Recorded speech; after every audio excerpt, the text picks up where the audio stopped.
the NorCal Sports Network, brought to you by Northern Lights Entertainment. Check out Northern Lights Entertainment at northernlightsentertainmentradio.ca, where he streams 5 radio stations where you can get whatever genre of music you want to listen to. Go check it out. Oh my God, what happened, guys? Holy crap! Woo! Wow, dude. That was incredible. I thought it was done, man. I thought it was done. In that bottom of the 10th inning, I was like, we're good to go, guys. We got the series win.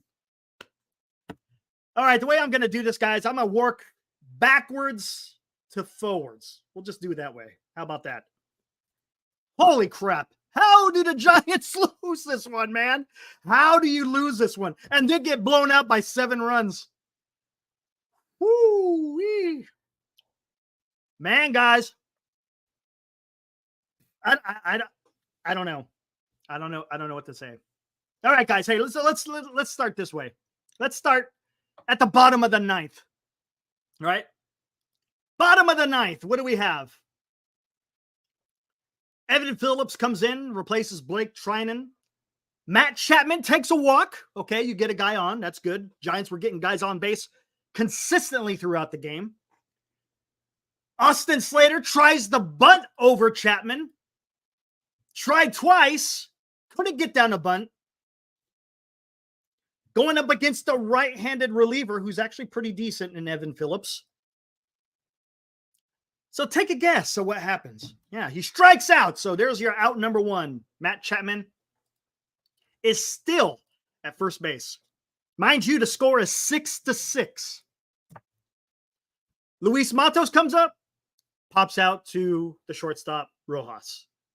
Brett Risley comes out, grounds out softly to the third baseman. Okay, so that's it. Now we're going to the top of the 10th. Sean Jelly comes in. Used the bullpen a lot today. Let's see how many guys did they use in the bullpen today? Holy crap. You started off with Miller. Then you had Howard go 2 2/3. You had Randy Rodriguez go 1 2/3. You had Taylor Rogers go an inning. You had Ryan Walker go an inning and 2/3. You had Doval go an inning. And you had Jelly who went 2 innings. Oh my gosh. Anyway, so here we go. Top of the 10th. Chris Taylor is at second base. Got Jason Hayward coming out. He grounds out to the first baseman. Advances the runner, Taylor, to third base. Then you had Miguel Rojas, singles, a line drive. Brings in that run from third base. So now the Dodgers are up 7-6. Next at bat is Gavin Lux with 1 out. He flies out. Kike Hernandez comes up. He strikes out to end the top of the 10th. So here we go. Dodgers are up 7-6. We're going to the bottom of the 10th. Can the Giants do it? Those of you who saw the game already know the outcome. Bottom of the 10th. Here it goes. Oh my gosh. Nick Ahmed grounds out to shortstop, right? I think, who was it? Brett Wisely was at second, the ghost runner. He couldn't advance. He stays at second base. David VR comes up, pinch hits for Tyler Fitzgerald. Hits a double. He smoked that ball. He smoked it, right? Gets a double. Wisely comes in. The score is now 7-7. Giants are looking good. You got a guy on second base with only 1 out. Things are looking good. Maybe we could get some heroics here. Daniel Hudson, he couldn't get anything past Lamont Wade, so they intentionally walked him. So now you got a runners on first and second. You got VR at second. You got Wade at first. Patrick Bailey comes out. Oh, no, I'm sorry. Elliot Ramos singles with just a little squibber. Bases are loaded. Again, the bases are loaded, guys. It's 7-7. Bases loaded, 1 out. All you got to do is hit a fly ball or get a not a dribble. Well, maybe a dribbler. But all you had to do is get the ball to the outfield, right? Dodgers do some crazy ass defense. They bring in Chris Taylor from left field. They bring him in as a 1.5 baseman. 1.5 baseman. So you had 3 guys on the right side of the infield. They vacated right field, and up comes Patrick Bailey. Here comes Patrick Bailey, right? What's he do? Strikes out. So now the pressure is building here. Got 2 outs. The bases are still loaded, guys. Here comes Matt Chapman, who was having a decent game. Where was he at? Let's see. Chapman, before that at bat, was 3 for 4. Before that at bat, he was having a good game. What's he do? He swings at the first pitch, pops it up. Boom, there it goes. Bases were loaded with 1 out, and they couldn't get 1 run across. I could not believe it. I was like, are you kidding me? Are you kidding me, guys? Bases loaded, and you can't get 1 run across to win the game. So then, the top of the 11th. Woo, boy. That's where the fireworks started.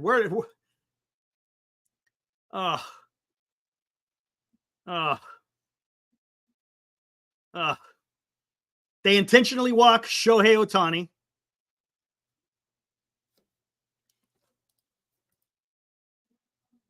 Intentionally walk Shohei Ohtani. Next batter up, Will Smith. Doubles.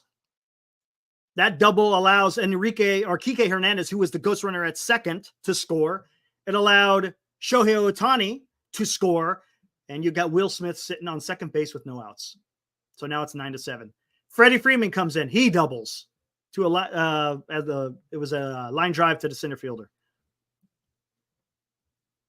That scores Will Smith. Now it's 10-7. Teoscar Hernandez singles on a fly ball to second baseman Brett Wisely, deflected by right fielder Austin Slater. That was a bad play by Austin Slater. Oh boy. So now it's Freddie Freeman is now at third base. So you got first and third, no outs. Chris Taylor singles on a ground ball. Freeman scores. Hernandez goes to the second. It's 11-7. Jason Hayward then triples to a badly fielded ball by Austin Slater. It really didn't matter by that time, to be honest with you. The game was already over. Turned it to 13-7, and then Rojas sacrifice fly to Luis Matos made it 14-7, and that wound up being the final score. That was bad, guys. That was bad. I mean, the Giants were really battling throughout that entire game. They were battling, so I'll give it to them. They were battling. You know, it was tit for tat. They stayed in there. But the problem is, and let's take a look at this. What were the numbers on this? Holy crap. Can anyone guess? What did the Giants go for runners in scoring position? It's bad. It's really bad. It's really bad what they did with runners in scoring position. Did anyone see that number? If anyone takes a look at the box score, you'll be able to see it. The Giants went 5 for 23 with runners in scoring position. 5 for 23. 5 for 23. They left 15 guys on base. Now let's go back to the beginning of the game. Bad base running by Matt Chapman. I don't know why he's trying to steal third base. No, 5 for 23, Kyle. Not 20, 23. Anyways, Chapman tries to steal third base. Don't know why he was trying to do that. Boom. That right there cost you a run. Soler trying to take a third base on a grounder to the shortstop. Thrown out at third base. Another run that could have came across. Those two plays right there could have prevented the game from even going into extras. Oh, I mean, it's just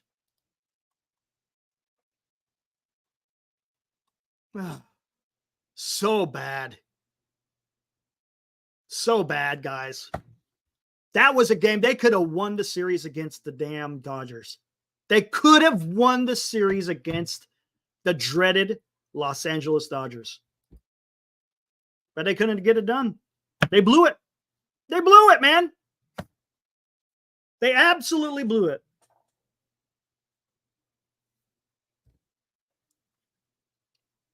Man, oh man, oh man. Now, Dan may be able to join us. We'll see.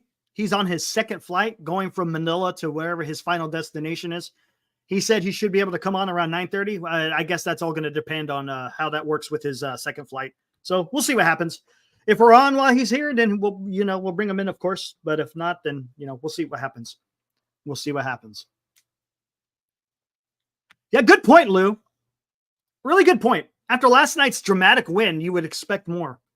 And honestly, the Giants, they came out. They had some really good at bat. They really took care of Glasnow. Glasnow could not do nothing. So I applaud the Giants in being able to get Glasnow out of the game so quickly. And they just couldn't capitalize. They just couldn't. Because our pitching, of course, when you got a bullpen game, it's not going to be ideal. Howard didn't look sharp today.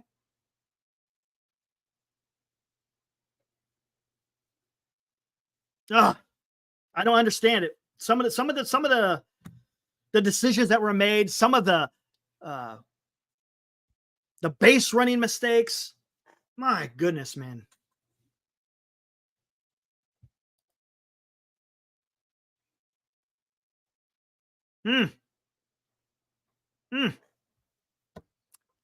Yeah, don't know what to say. That was a gut punch, though.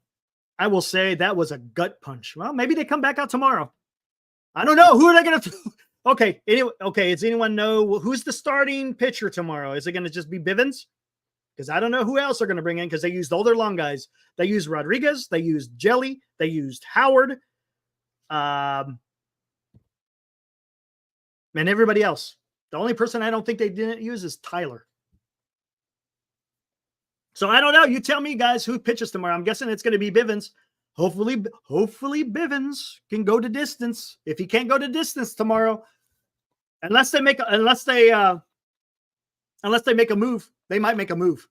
Luke Jackson. Goodness gracious. Oh man. Oh boy. No, it's not Birdsong. That's not his spot in the rotation yet. It's I think if I'm not mistaken, it's to be determined, right? Right? You gonna make me a liar? Hold on, let's see. Take a gander.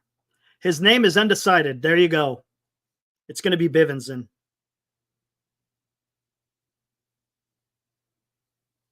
Where's my probable starters? There we go. Luke Jackson. Yeah. He's the one that should be. Yeah, exactly. Instant. He should be the one coming out with Mickey Mouse ears tomorrow because he's probably going to get the call tomorrow. Probably right on that.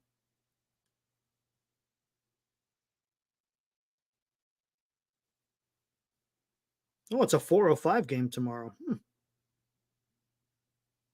To be determined. Well, there you go. Bivens it is.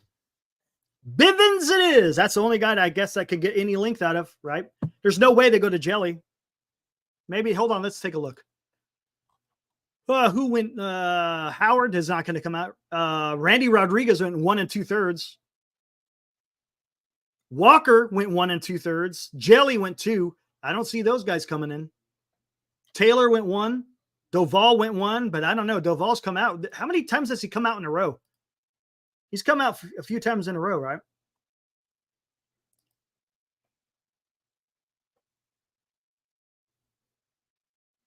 Melvin blew out Jelly's arm tonight for no good reason. Well, you know what, AB? Here's the problem. Who else are they going to go to? They emptied it. They emptied it. Yeah, you were right, Johnny. They did hit Glasnow pretty good, but they couldn't take advantage of it. Honestly, that was one thing that I was wondering because I was texting a few people too. It's like there's no one else you could go to. Oh, Doval for a second inning. Oof, you're playing with fire. I mean, that's a good idea. If you're short, I don't know. That's a good question. Maybe they could have gone to Doval for a second inning.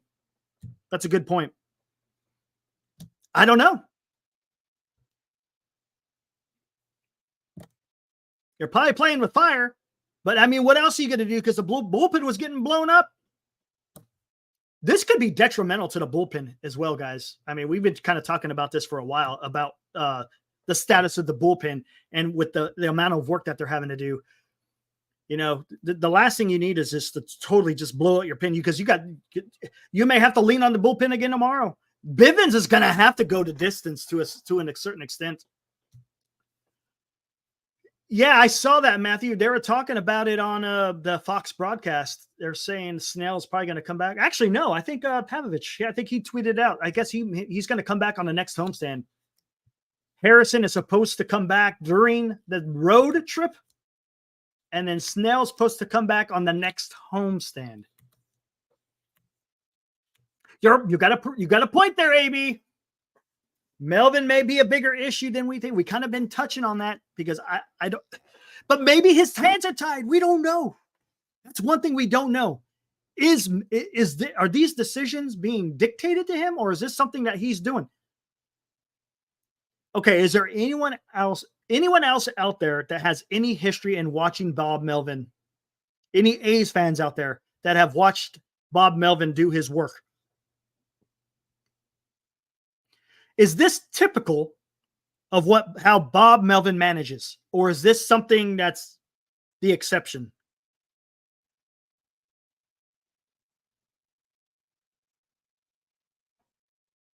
.304 in 2/3 innings pitched for the bullpen.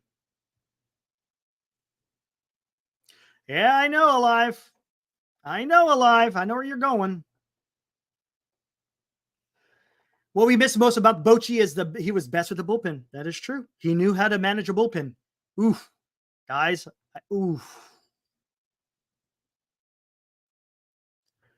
Ooh.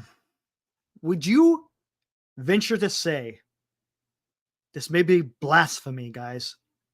This may be blasphemy. Did Kapler do a better job with the bullpen?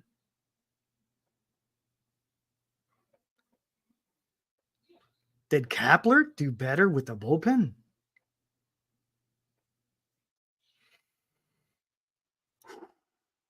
I don't know. Something we maybe need to ask. Now, Kapler was horrible in other ways, but I'm just talking specifically about the bullpen. Or is it similar? Or do you see similarities? Is there similarities between the way Kapler ran the bullpen, and is there similarities in the way Melvin runs the bullpen? Because if there is, listen to me, if there is similarities between both managers who are both totally opposite in how they manage a game, that tells you that people are dictating in what these managers' decisions need to be. Okay, so Padre fans hated Melvin. Okay, interesting. Interesting.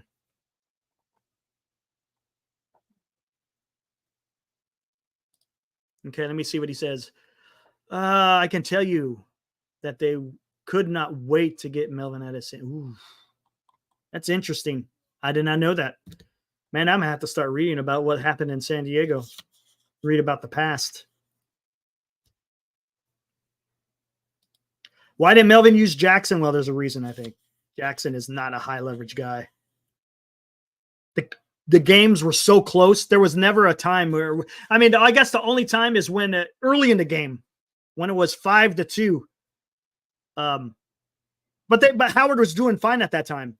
But anytime after that, the game was tied or within one run the entire time. There's no way you can go to Jackson in a high leverage situation as that. Because you could say from the, what's that, 4th or 5th inning on, it was high leverage situations the entire length of the game until the bottom of the 11th, and it was a blowout. PJ, he did the same thing with the Padres last season. Had Hader and Snell dictating how many batters they would face. Interesting. So we're seeing more and more of this. This is something I think we're going to have to investigate a little bit more. And another one, typical of Melvin. He was the same with the Padres.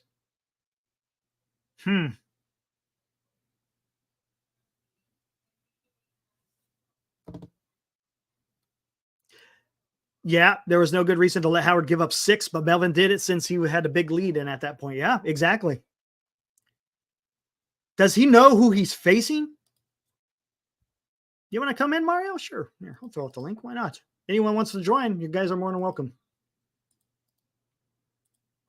We could talk Giants. There you go, and whatever else comes up. Darkness, it was an exciting game. It kept you on the edge of your seat throughout the entire game. It really did, until the very end. Until the very end, and then it was just, woo.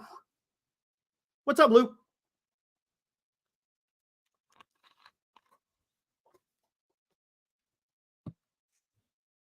Bob Melvin effed up from the very beginning. Why pull Eric Miller with 1 inning? He only threw a few pitchers.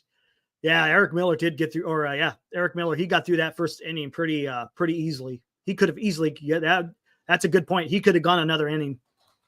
Considering you knew that you're going to tax the bullpen. A good point. Good. There you go, Truth. When you don't know who's pitching on Sunday, you can't burn up the bullpen up on Saturday. He had to let Howard in. Yeah, that's a good point. But I still think the premise of what you say is absolutely right. But I think they could have gone to Miller for another inning. He could have gone one more inning. And if you let someone on base and you go to Howard, I don't know. Honestly, I don't. What's up, man? Just landed. Not going to stay long, but all right, cool. Hold on. I'm just answering Harris. She goes, I wanted vote, but it wouldn't matter if it was vote because you still got Farhan above him. Thanks, Kyle. Appreciate that. Okay, Andrew, man, thanks for joining. Appreciate it. Thanks for staying up so late. Have a good one. Unite the clans. Unite them. All right, cool. So you just landed, huh? Just landed, yeah. Just landed, and now it's off to the hotel here for a night, and then to her family tomorrow. So, nice. Yeah, which we're only about an hour and a half away from her family, but gonna take this night off. So. Yeah, exactly. Get some rest. Get acclimatized to the time change. Yeah. I slept great on the flight over here though because it was a midnight flight, and so you're already tired. Nice. I was tired. I think my wife said I slept 9 or 10 hours. Holy crap! Yeah, nice. I would have slept better, but I didn't want to like get up and use the restroom. Man, I had to pee bad. I was like not gonna get up and I was smashed in, man. It was like tight. Hey, gonna let one of these go. You could have let one of those go. Even hit my head again on those stinking sides. It's like, that guy. Yeah. Hey, Matthew.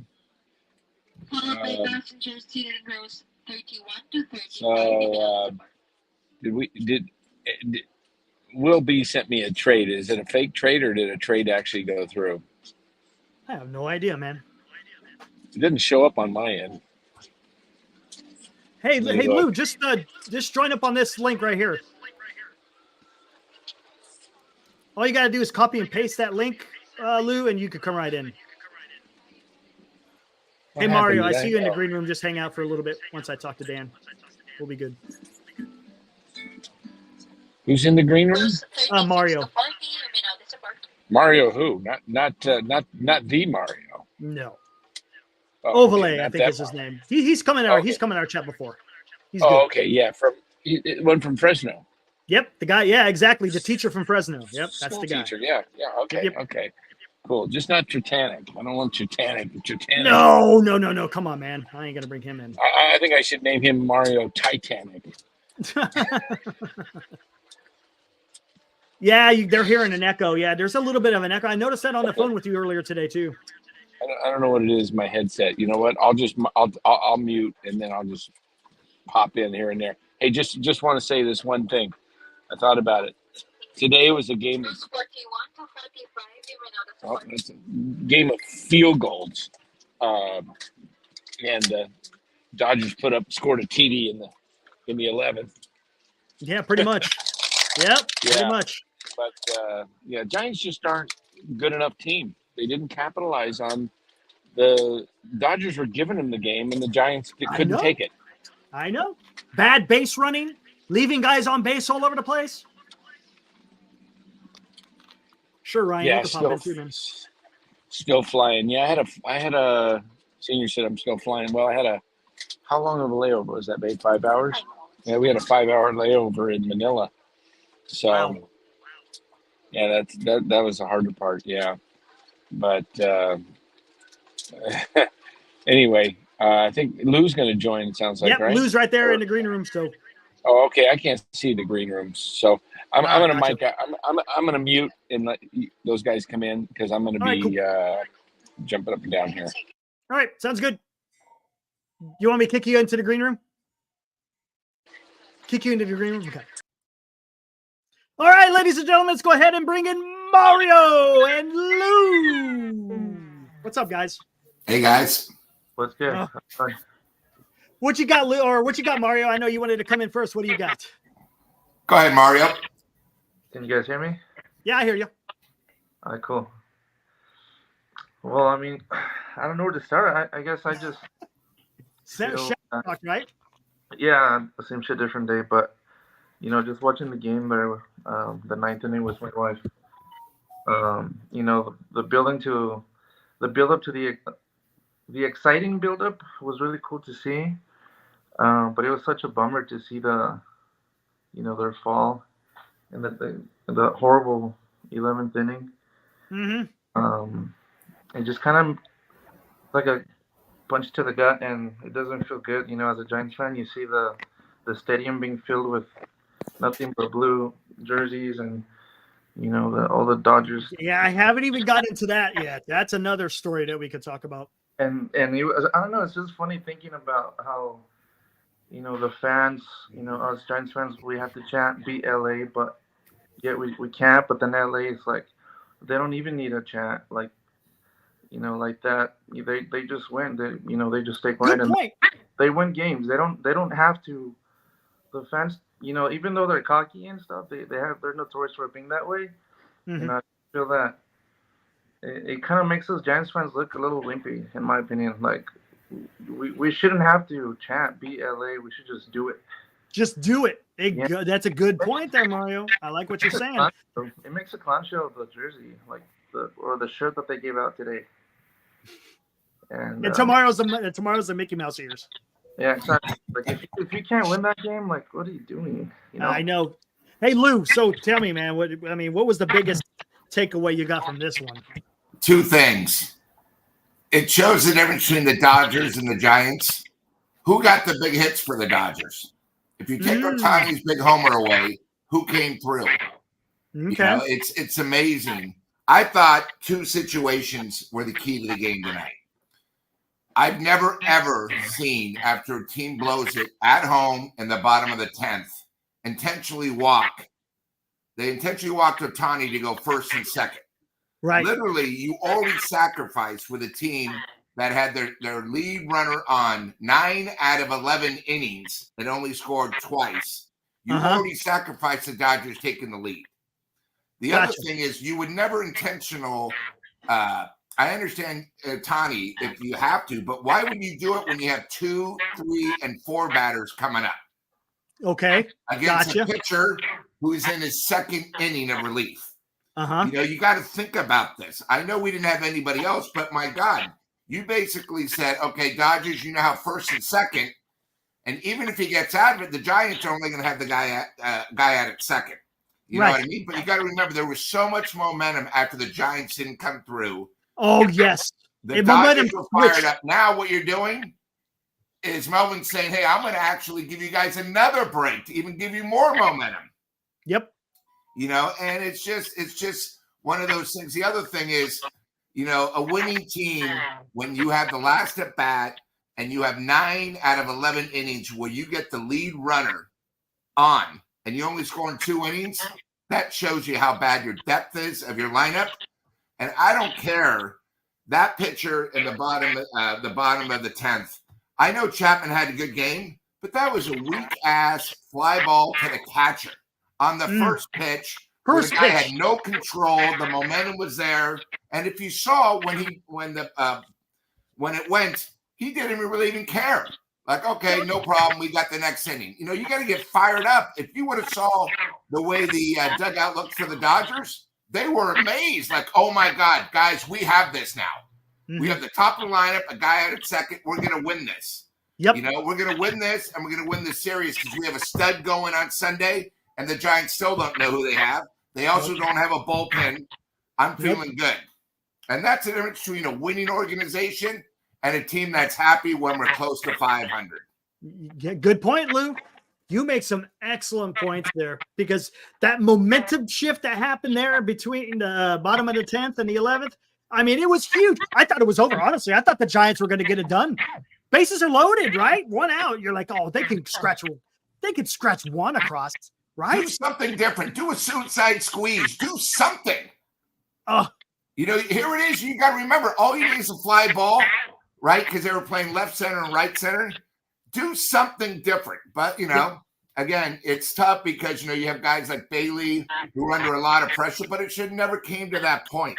It should have never. Good point. And how about the base running? The base running was atrocious. And you know what? Base running doesn't matter if it's in the first, third, or fifth inning or late. It always seems to come back and hurt the Giants. It's just, you know, part of the game. It hurts you because against a team like the Dodgers, you got to add on. I mean, how many times the Giants led 1-0 for one pitch? Then it was 1-1. Then they were down 2-1. They led 5-2 for 2 outs. And then all of a sudden, kaboom, we were losing again. You know, I think the most important thing about the Giants, and I don't think we bring this enough, is a shutdown inning after we score multiple runs. Yes, that's a good point. I think it's such a big key, especially in these bullpen games. You know, if you take away that one road trip when we went to Pittsburgh and Chicago, where the Giants scored like 3 late, you know, in the late innings, we always had to shut down innings, so we won.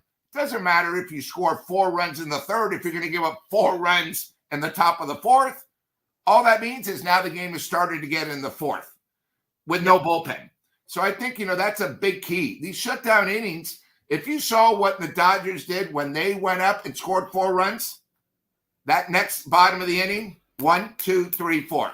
Dodgers said, all right, great shutdown inning. That's why these relievers come off in the 4th and 5th inning. They're so fired up because they kept their team in the game. They keep the team, exactly. And they got a lineup to keep them in the game as well. Because up and down that lineup, Dodger lineup is just it's incredible. And they're missing probably their best player beside Ohtani. We forget about that. Injuries. But it's okay when the Giants have injuries because they're going to come back eventually. I mean, come on, exactly. It's reality. Mario, did you watch the game on Fox by chance? Yeah, unfortunately, I just hate. Okay, here I got a couple of things here. There's 2 things that I caught what John Schmaltz said. Did you hear what he had to say about Mr. Austin Slater? Yeah, he was just. Did you hear what he said about him? It wasn't good. Yeah. He's like, yeah, this guy, he's used to be formidable against left-handed pitching, but he's not even doing that now. And he's kind of basically playing for a job. I was like, oh, so he was going after him. Additionally, did you hear what Schmaltz said about the Giants' prospects of being buyers at the trade deadline? I didn't hear that part, no. He said they're not going to be buyers. He said they're not going to be buyers. Well, first off, one of the things he said is what I've been saying is with all these other pitchers coming back, That's going to be their quote unquote trade deadline. Again, another safe move by Farhan. Absolutely. Absolutely. Oh, yeah, we're going to be fine now because we got Cobb, we got Snell, we got Ray coming back. So that's going to solve all of our issues. Oh. Yeah, It's Eric, my man, he's fired up. Oh, yeah, of course. But you should be fired up. Like I You said, gotta last be. night, dramatic win. My God, a guy that we got from Tampa Bay, another safe thing by Farhan that we got for crumbs, has a huge, bottom of the ninth win. Place is going crazy. The city's going crazy. And then the Giants get all excited. Now we lay an egg where if you saw what happened, the comment is Dodgers got upset. They bought an additional 5,000 people. That bleachers today, I've never seen it. 85% Dodgers. That left field was probably maybe even 90%. There were Dodger fans everywhere. Yes, there was, and down the first base line, there was a bunch of them in the lower level as well. It was worse than when the Yankees were here. Yeah, it was. And we'll see what it's going to be like tomorrow with the Mickey Mouse ears. But you got a nice shirt out of it. Yeah, exactly. Exactly. All right, Mario, what else you got, man? I was just thinking why they had Slater. What was he playing, right? And then they had Matos in left. Yeah. They put Matos in left and they put Slater in right. I don't know why they didn't put Matos in right and Slater in left. I didn't understand that. Matos, and he had two errors in that top of the 11th. Yeah, he had that one where he dove for the ball, and then he had that one that he the grounder down the first base line. I don't know what he olayed it. I mean, by that time the game was already over. Once you give up 3 runs, it's tough. Yeah, and then of course we went quietly. It's not a good look. And he did nothing with the bat other than taking a walk. No, he didn't make contact again. 2 more Ks. Yep. You can't do that. And that's why when it comes time when Yastrzemski comes off the IL, I think Slater just needs to be shown the door. And what do you think we're going to do? If they bring back these pitchers, we need pitching so bad. We can't drop all our pitchers. Correct. It's going to come to a point where we're going to have to make sacrifices on the offensive end. It was great to see Lamont finally get a hit, and there was the opposite way, which I thought was great because we obviously need him. But, that's the problem. When you don't have a great offense, when you're not hitting with runners in scoring position, there's no reason, and you cannot have guys throwing out on the base. No. It's sort of like what we talk about when Webb pitches and he loses. It's like 2 losses.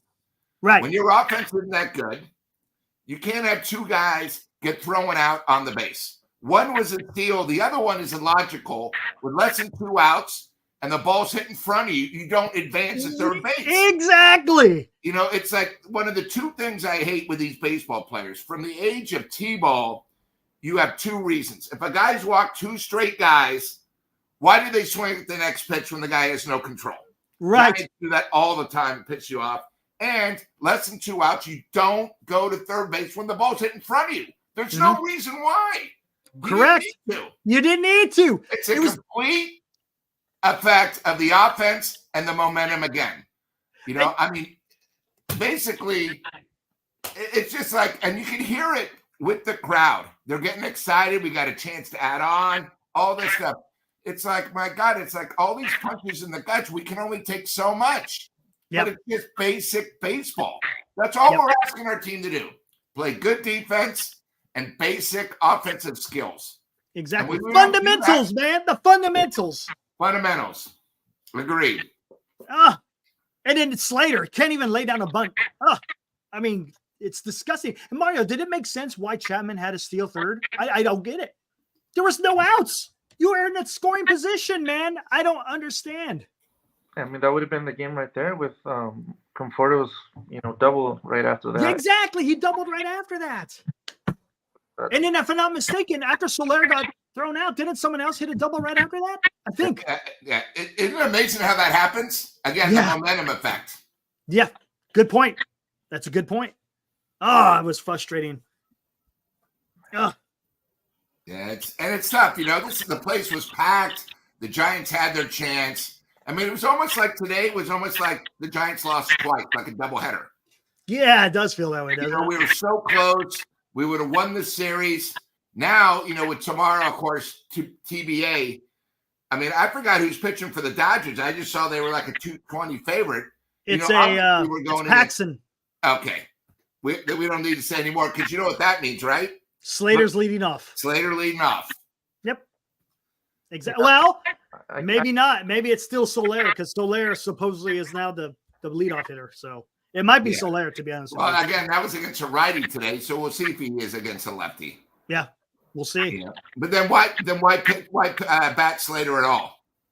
Yeah, exactly. Why? You can have him off the bench in case you need a runner or something. You know, because he's not going to hit. He can't bunt. I mean, tonight it was very easy. All he had to do was get a bunt down. Lay down the bunt, man. Get Chapman over to second. That's all he he had to do. needed. And he did it twice and couldn't do it. Again, back to the basics.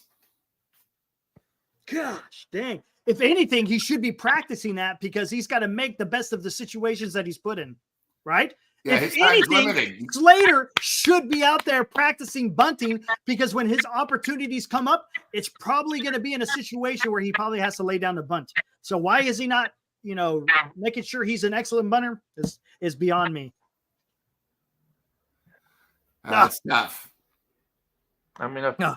bunting is a dying art too, and it just sucks to see that.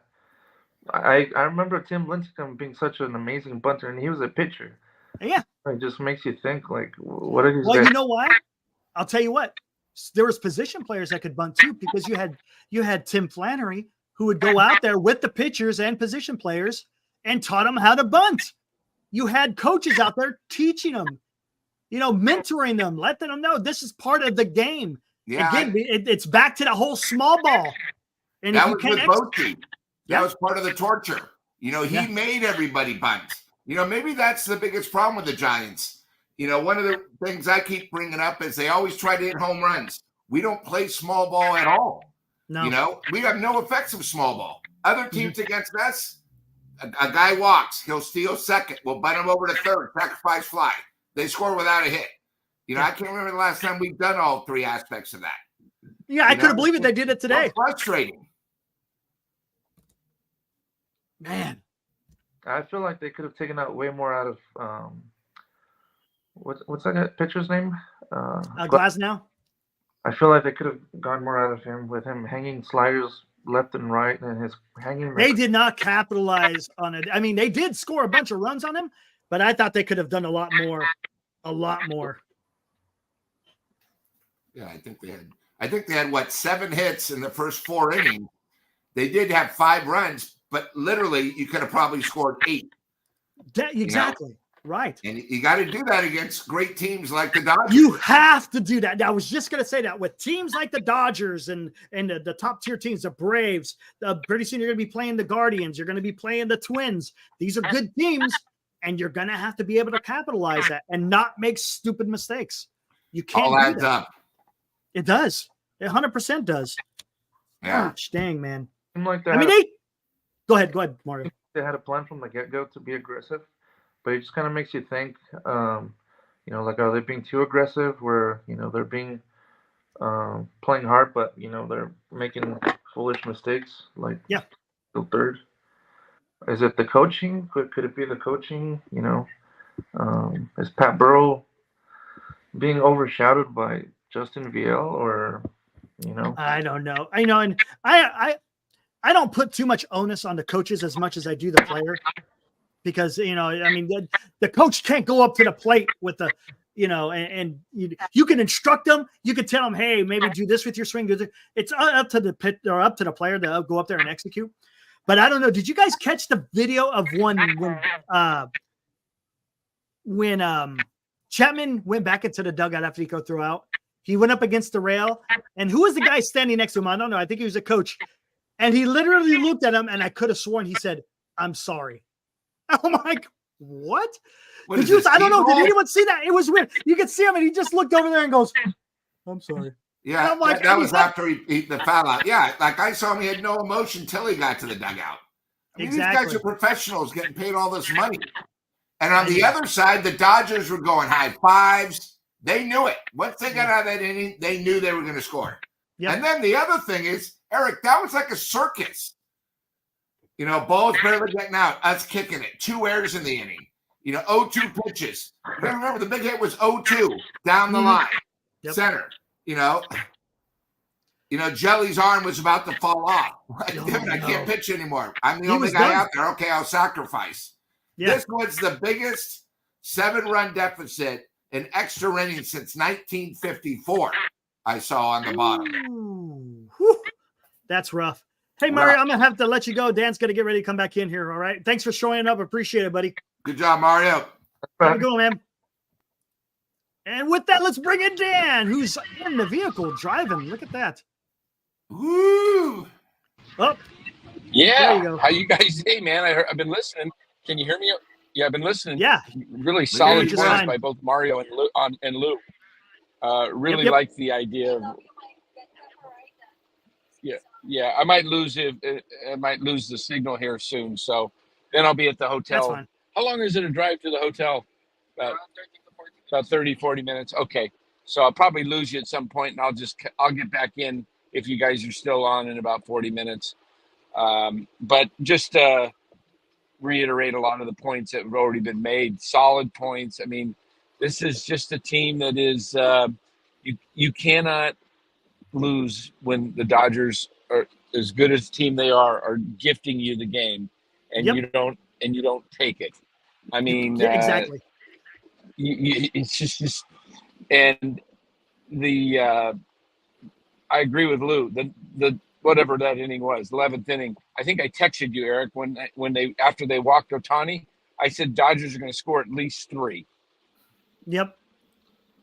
And I first and second with Will Smith up. There's no way. And then Freddie Freeman, he just opened up a huge inning by walking him. Why not try and get him out? Yep. Again, Dan, you have the 2, 3, 4 hitters coming up, and you're giving them a rally after the momentum is incredible. After the Giants screwed up. Exactly. Yeah, they had to bring in Chris Taylor from the outfield to save the game in the infield, to have a 5th infielder. And they didn't even need him because Bailey struck out and then Chapman fouled out. Just that little pop up behind the plate. Oh yeah, Chapman had 3 hits and he was smelling the game. Yeah, I'm going to be the hero instead of taking pitches. Did you see the look on his face with that last out? He just sat there, just like.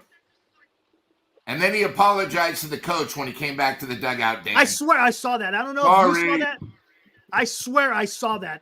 I saw that. He came back into the dugout, went up against the rail, look at the coach, and you could see him say, "I'm sorry." I was like, what?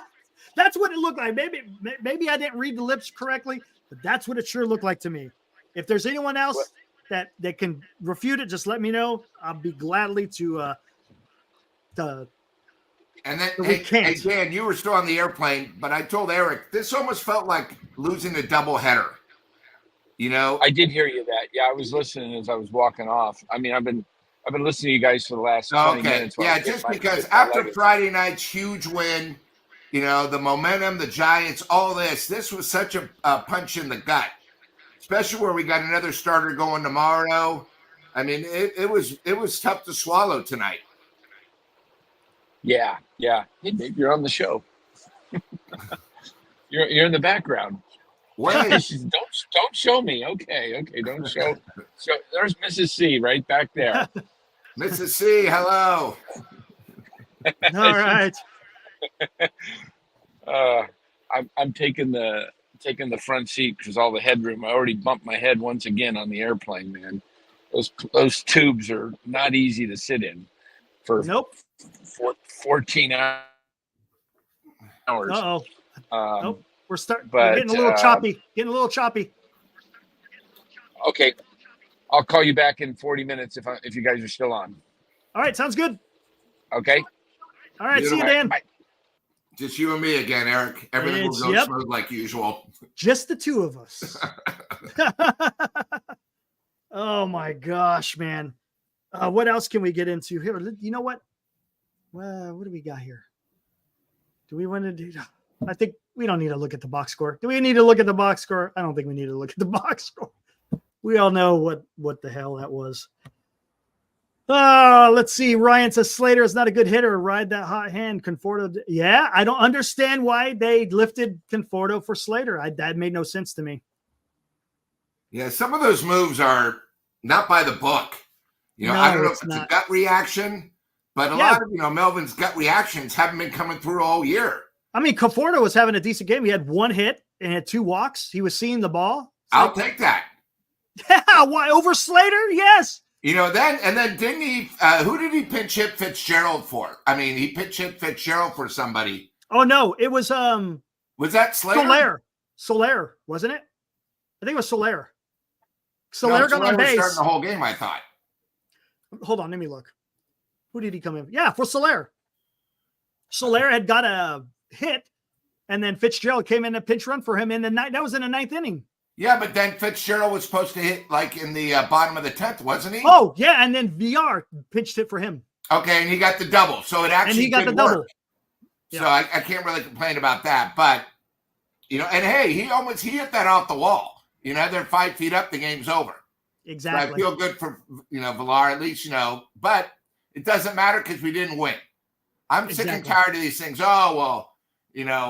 What's name went 3 for 4, but when it counted, he had a foul out. We didn't win. Right now, I don't give these little steps. This isn't it's about getting the W. His individual line was great, but the team didn't win. Exactly. Good point. I mean, it sucks. It's great that he's had a good game, but Chapman's kind of like that. He's a streaky hitter. He'll hit for a while and then he goes cold. Then he'll hit for a while and then he goes cold.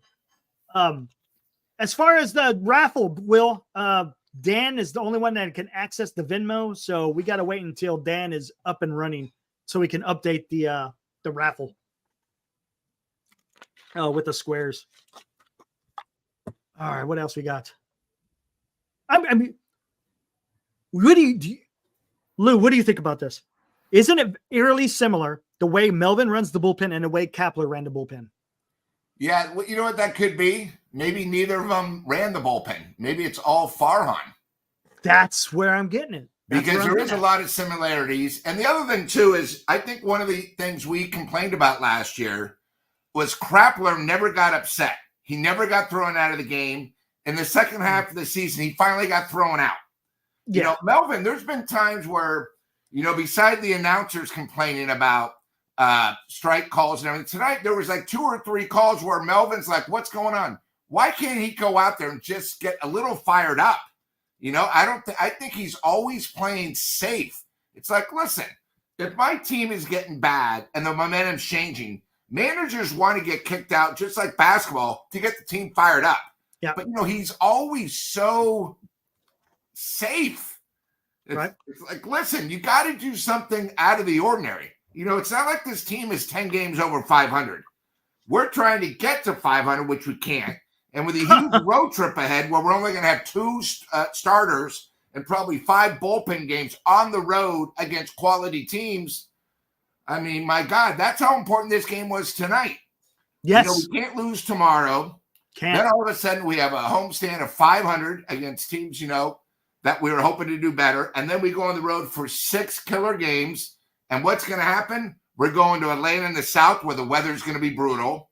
Yep. You're going to be in Ohio where who knows how the humidity is going to be. And you're going against 2 great teams on the road. And out of 6 games, you're going to have 4 bullpen games. You think our bullpen is locked up now? After tomorrow, what are they going to do when they go to Atlanta where the ball's flying out? Now, what supposedly, are they do when they go to Cleveland, the best team in the American League? Yep. Supposedly Harrison's coming back during the road trip. So we got 1, but he'll do okay. But then again, he's been out of it for a little while. He may be a little bit rusty. It's just like another exactly. starter. Because if you think about it, he's coming back without going on a rehab assignment. So he's going to be limited in how many pitches he can throw. So yeah, you maybe limited point. 60 to 75 pitches. And you look at these teams that we're going against. Atlanta's not as good right now because of injuries, but they're coming back and they're getting hot. If you guys haven't seen Cleveland play, they're like Baltimore. They're a machine. They are 1 through 7. They have a better bullpen than us, better starting. And guys, you want to see a team hitting the clutch? Look at this is why Cleveland and Baltimore have the 1 and 2 best records. They basically, I think I saw a stat, are batting like 248 with runners in scoring position. Doesn't sound like much. We're like 087. That's why they're 20 games over 500. We're 5 games under 500. Yep. You know, we got to hit in the clutch. We complained about this before Lamont went on the DL. He led the league, American and National League, on base percentage. You remember that? Yep. He was batting second, but we never hit him in. Never got him in. He led the league, and I think he had like 7 runs. That meant guys like Chapman and Solar never hit him in. Nope. But the guy's always on. Yep. You know, it's got to the point where when the Giants and Bochy, probably their last 3 years, where the pitchers almost felt like they had to pitch a 1, maybe 2-run game or they were going to lose because our offense was so bad. That's how it is now. I mean, we scored 7 runs tonight and we still lost. We've been complaining for the last month. We hadn't scored more than 4 runs. We can't score more than 4 runs. Yeah, exactly. Now we scored 7 and we still lose by 7 runs. That's a problem. That's a problem. And here, even last night we scored 5, but that was 2 in the bottom of the 9th. Correct. You know, our offense isn't that great, and that just goes again. You got to be able to play defense solidly, not give up extra outs, and not run into outs. I mean, you know, tonight 2 running things, it happens, but it was an all-around bad game when you really look at it. You know, we blew a 5-2 lead, we blew a 2-1 lead. We had 2 errors in the 11th inning. We gave up 5 straight hits in the top of the 11th. We had bases loaded with 1 out. All we had to do was make contact. Couldn't do that. So it was an all-around bad game. Yep. The Giants are either going to decide, hey, we're going to show up tomorrow, we're going to battle, and we're going to try to get a win. Or tomorrow, they might lose 6-0, and this could be the start of 8 straight L's. And here's the thing, because if you won today, you win the series. So then, you know, yes, it would be nice to win that 3rd game. You should always go. But it feels good because you won the series. Now you're adding that extra stress because you want to get that win, not only to win the series, but you're getting ready to go on a road trip. So you're adding on more stuff on your players. You know, it's on the back of their mind. You know it is. That's part of the game, though, is the mental. And here's I didn't know about that, Eric. I know. AD brings up a good point. So this tells me something. Maybe it's not a Farhan thing. Maybe it was last year, but maybe it isn't this year.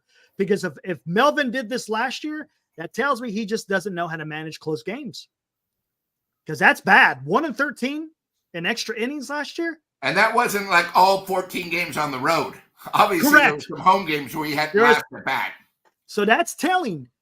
And, you know, we need to maybe start talking about that. Is Melvin making the right moves in critical parts of the game? I don't know. I don't know. Yeah, frustrating.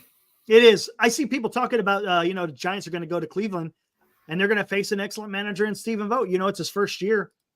I see a lot of people, they talk about, I wish the Giants had signed Stephen Vogt, but the problem is you still got Farhan at the top. So Stephen Vogt isn't going to be able to Stephen Vogt. In Cleveland, I think he's got a little bit more leash to do what he wants as a manager. And he had a great manager before him. Yes, he did.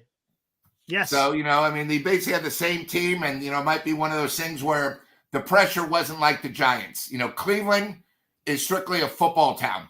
Everyone knows about Ohio State. The Indians have always been good, but they're not, above them. The thing about the Giants, and, you've brought this up many times, we're happy if we can get close to the 3rd wild card. I'm starting to get a little sick and tired of that. Isn't that we're the 5th most expensive payroll. People forget our tradition.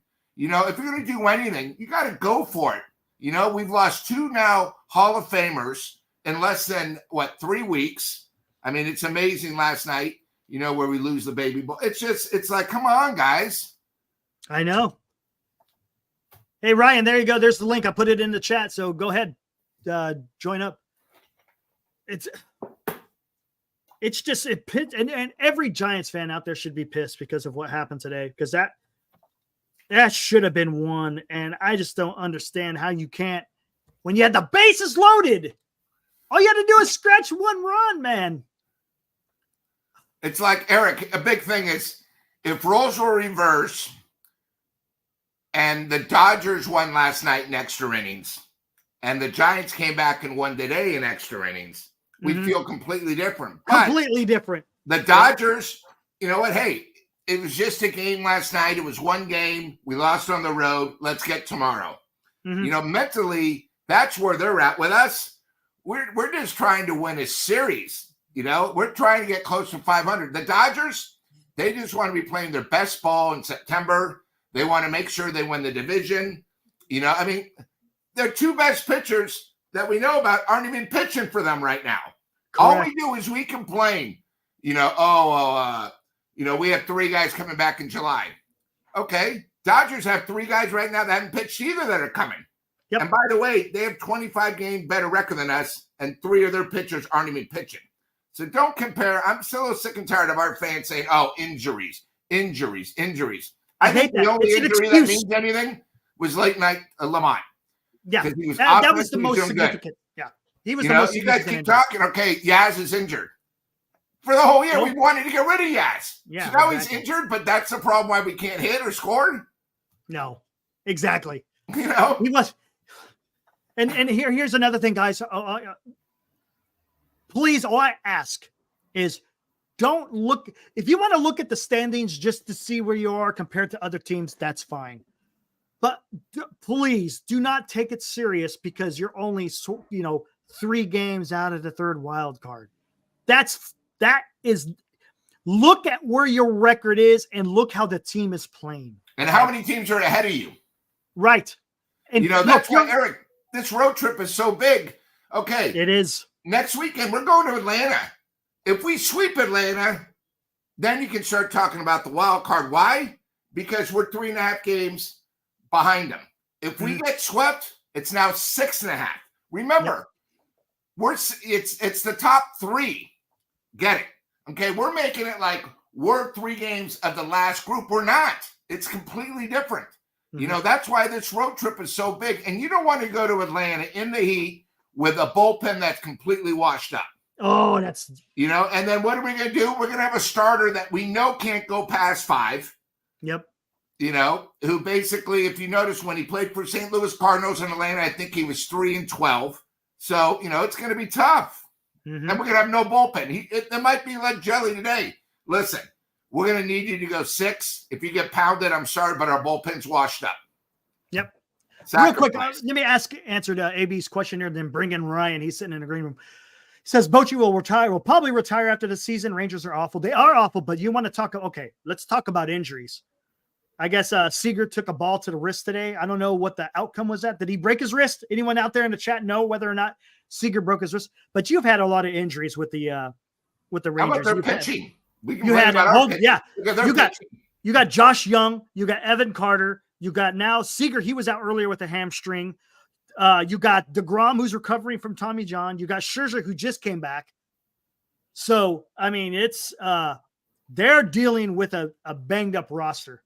So I don't know if I think he's just going to run out that last year for next year because all things being equal, they should be healthy. Yeah, they should be healthy, especially DeGrom next year after coming off of Tommy John. So they'll be stronger next year, you know, again, depending on injuries. But I think he might go 1 year. Eric, if Seattle comes back a little bit, because right now they're having problems hitting, they're not going to – remember, these are the world champions. They're just not going to sit and say we're not going to do anything at the trade deadline. Good point. I mean, this owner has money. They just won the World Series. They're still going to go for it. Yeah. You know, unlike the Giants, you know, I think you bring up a good point. Oh, well, we have guys coming off the DL. That'll be like our trades. It's going to be. Okay. That's what John Smoltz said it on the broadcast as well. And I like John Smoltz because he's not a homer. He's just saying how it is. And another thing he said, which is very interesting, he said the one guy that they should be selling is Camilo Doval. It's when he was out on the mound. And we've been saying that. Doval and Webb, the two main, because that's really the only guys we have worth anything. But he doesn't think the Giants are going to buy. He doesn't think that's what he said on the broadcast. He says he doesn't see the Giants buying. And by the way, I've been saying this for the last 2 months. I don't know what's wrong with Doval. I don't know if it's all mental. But Eric, you remember like last year, he would come in and you felt good about him coming in. Mhm. You knew he was going to be 1, 2, 3, maybe do a little Rod Beck and make us sweat a little bit. Yeah. Or, or Brian Wilson. But he gets the job done. Now, he's had probably 4 out of the last probably 8 where he either gives up a run, and his location's all over the place, and it's like, I don't really have, he's our best closer, but it's not like a shutdown. I feel 100% he's going to get out of it. Right. He just hasn't. Last night he didn't again. No. And it's like, it's gotten to the point where this is where Dan always brings up, hey, if DeVol's not the guy and mentally he's not going to help us, then you got to trade that asset to get him something while we still can. And here's the thing. We'll get into it. Here, let me bring in Ryan. What's up, Ryan? Oh, hey, how are you guys doing? Doing good, man. Ryan? Talk to me, Ryan. What's going on with the Giants, man? So I got some, basically, I think early in the season, we were talking about Farhan in the lineups and if he were making them or not. And I know you guys had Marty on and a few people who were saying like, yeah, he definitely has some influence. At this point, it's back to the Kapler stuff, like the bullpen, everything. It's the same, isn't it? It's the same thing. It's the exact same because, like, I remember Bruce Bochy and I remember Cody but Cody has his own show too. And I was watching the show the other day, and basically he said Bruce Bochy had a rule like if you hit a home run or you're in the lineup the next day. You had a. So it's like I've seen that a few times this week in the last 10 days. Basically, Bailey, on the road, he hit a home run. They bench him the next game. Then Conforto the other day, he hits a home run. They bench him the next day. Then yesterday, Conforto hits a triple. They bench him today after he hits a double off the wall, which they said was a home run, and 29 out of 30 parks. And even Fox was saying, like, basically Conforto should actually have 11 home runs, like, based on the last 2 days. They bench him again, and I'm like, for Slater? Like, there's a lot of better people I would have put in that spot than Slater. If you're going to, like, sit Conforto in that spot, not for Slater. And then it's like, I just think at this point, it's pretty obvious Melvin has, like, no control of the lineup at all. Mm-hmm. And I think probably is what my instinct says is we got a lot under 500. I think at that point, Farhan's kind of like just taking control of his team. And I just kind of want to hear what your guys' take is on that. Oh, what do you think, Lou? Well, I think, we have 13 games until the All-Star break. And then the problem is the All-Star break isn't the trade deadline. No. We then, of course, have a little time after. I think, right now, it's not an easy 13 games either. Minnesota is a great team on the road. They're one of those teams that have a better record on the road than at home. But let's start. We have the Dodgers tomorrow. Then we go to Atlanta. We go to Cleveland. Very tough. It's all righty lineup tomorrow, too. It's going to be Wilmer, Slater. So that's the other problem. Probably a loss tomorrow. I'm putting in the books. But you got to remember, it's not even also we got the right-hand lineup. We got another bullpen starter. Yeah. So I think sometimes we go to this right-hand lineup, it affects our defense. We talked about earlier in the show, we need to play complete ball against a team like the Dodgers. We're not playing someone like the Chicago White Sox that have the worst record, or we're playing someone like Colorado where we can get away with that. Yep. When you play the best, you have to play your best, especially at home. Even though these games are like, it was almost like a big, it was like 65-35 Dodgers today. Oh, they come out after a loss. The way the Dodgers came out and they did what it takes to win, that's what the Giants got to do tomorrow. They got to make it like it's game 7. They got to do whatever it takes, because if they lose, they get on that flight to Atlanta, which is now huge because they are the wild card team we're trying to catch. People forget about that. And if you look at all the teams in front of us, Eric brings up a point. We'll win 3 and then we'll lose 4. We'll win 5 and then we'll lose 6. All the teams in front of us have all been on hot streaks. God, the Mets have won 10 out of 12. Oh, they're on. St. Louis Cardinals at the beginning of the month were 14 games below 500. They're at 500. All these teams are playing better ball than us. So how are we supposed to be convinced we're only 3.5 out? Okay, 3.5 out. We lose tomorrow, we're going to be 4.5. We then go on a tough road trip. We could be 8 or 9. once we're 8 or 9, are you going to say we're no longer? But I think, when you get to the MLB All-Star game, I think the Giants got to say one thing. Either we're going to say, hey, guys, we have a shot and we go for it, which I don't think is likely, or we got to trade our assets. I don't know how many times, probably the last 3 or 4 years, we've been maybe 2 or 3 games out. We have a chance to get rid of our guys for youth, which the youth right now is our thing. Like Rodon, we had a chance to get 2 players, but we just won 3 in a row. We're 3.5 games out. We get nothing. Instead, we keep the guys who wind up going somewhere else, and then we sign guys and we lose. I think Eric brought up a good point. I think it was Thursday that, we've got Chapman and Snell, but we lost a 2nd and 3rd round pick in the draft. Yeah. So there goes another year of our draft picks, you know, and right now, I mean, Schmaltz brought up a good point. We only have one guy, and he doesn't need to say it, but we have one guy worth trading. I think we get so upset because all these guys that we have, nobody else on the teams would have. It's amazing. Like Papa on KNBR loves Slater. And I always write him, why can we not DF Slater? And he goes, oh, somebody else would want him. Well, who cares? Then we don't have to have him on our team. I don't think he's that good defensively. He hasn't gotten a big hit this year when it counted, and we're at the point now where we're already past the halfway point. Forget about these guys that we signed. We got to get rid of dead weight, and we got to make a decision either because, again, I'm sick and tired. 1 year we had 107 games. The other years, we haven't been 1 game over 500. That's a disgrace with our payroll. And the season ticket holders. That's why you could get 65% Dodger fans. Right. We got to do something. And again, except for Pilar, we have nobody that scares the opponents. We have nobody that's going to hit the ball. It's like, last night's homer, that was his 3rd homer of the season. We have nobody that scares. And if we don't play basics, Christ, you know what? We're going to be lucky to beat Colorado. And I'm sick and tired of finishing 4th in a division of 5 teams. Yeah, I know. Let me answer this question real quick. Sorry about that. I didn't mean to rage, but No, you got to, man. Go for it. NorCal Sports Network is all about raging. All right, AB, he says, Ray's velocity is looking good. I agree. His velocity is looking good. Not worried about him. I'll tell you what worries me about him. Location. His location and secondary pitches. That will be an issue. That's usually the last thing that comes back when you come from Tommy John is your command. So, Ray may be able to come on and blow some people away with his fastball, but let's see where he's going to be with his secondary pitches and his command. He says Snell will probably have a quality second half too. I would agree with that. But let's think about this.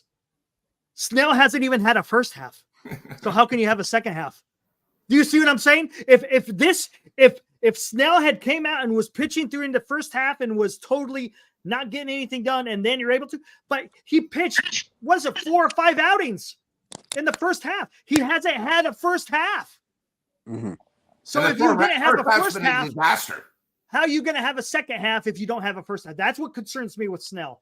Good call. Harrison and Cobb are more wild cards, and I would agree with that because Cobb is older, coming off of a hip surgery, which could mess with your delivery. And then Harrison, he's just not used to going deep in a major league season yet.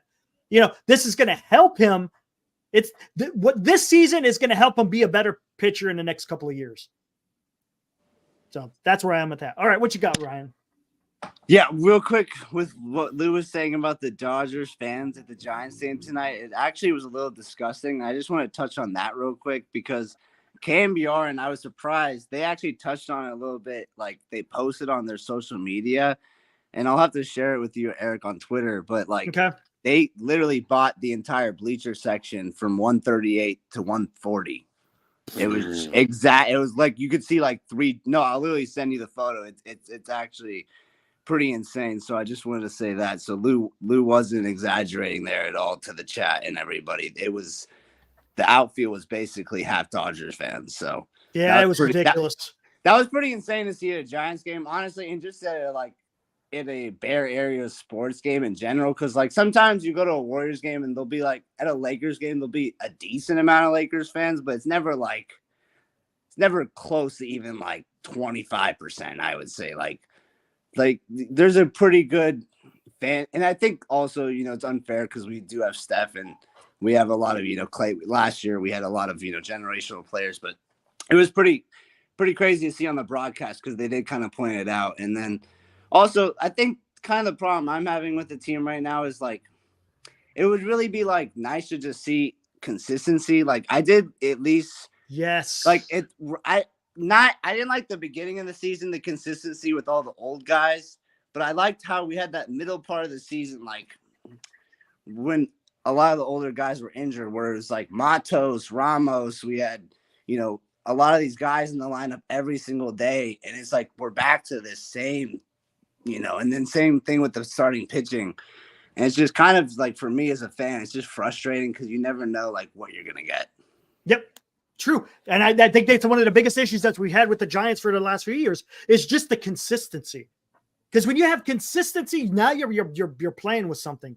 And right now, the last few years, the Giants really haven't had that consistency. Yeah. How do you get it? I don't know, man.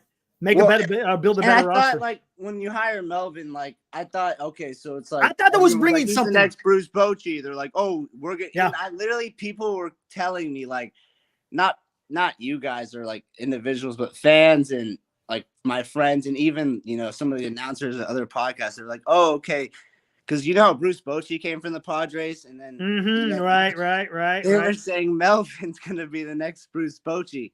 Man, I'm sorry. I like Melvin. I'm not trying to blame this on Melvin, but Bruce Bochy would not ever allowed to like be bullied by Farhan. And there's a complete correlation with them. I think just from the beginning of the season, I was a little worried when like they were saying that Farhan had to get extended if Melvin was going to get his contract. And then I guess Farhan never signed it or anything anyways, but I don't know what's going on with that, man. I don't know, man. That's a little bit weird. I don't know because we haven't heard any clarification whether or not. That was my first red flag for him. But like at this point, I really do feel like they're in cahoots because like there's no chance. Like I did see the way Melvin played last year, and I see a lot of chat. They're like, oh, he's 1-13 in extra inning games in San Diego. Like, yeah, but he didn't do this platooning nonsense. Like this has become a platoon.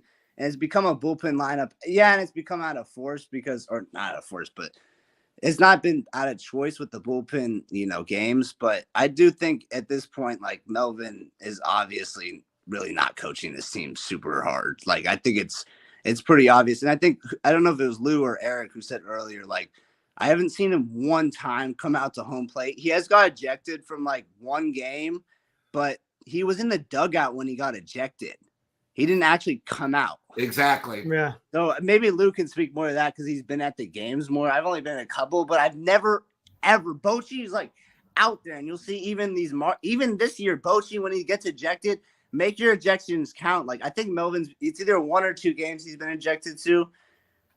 But either way, he's never like come out and like made a scene. And it's like there's no drama in this team. Like, I think if you're gonna get ejected, make it count. You know what I mean? Make your dollar amount because it's a fine too. And it would be nice to see a little bit more energy. And I feel like the only energy that we get out of this team is like Logan Webb when he pitches. The young guys, all the young guys provide super amount of energy.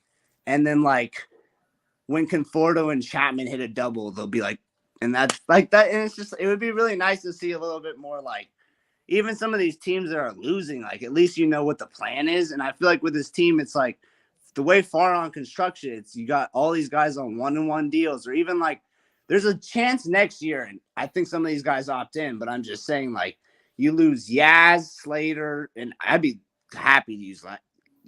Lose Yaz and Slater, but Conforto, Snell, Chapman, like you could use. They're all going to opt in. Who wouldn't?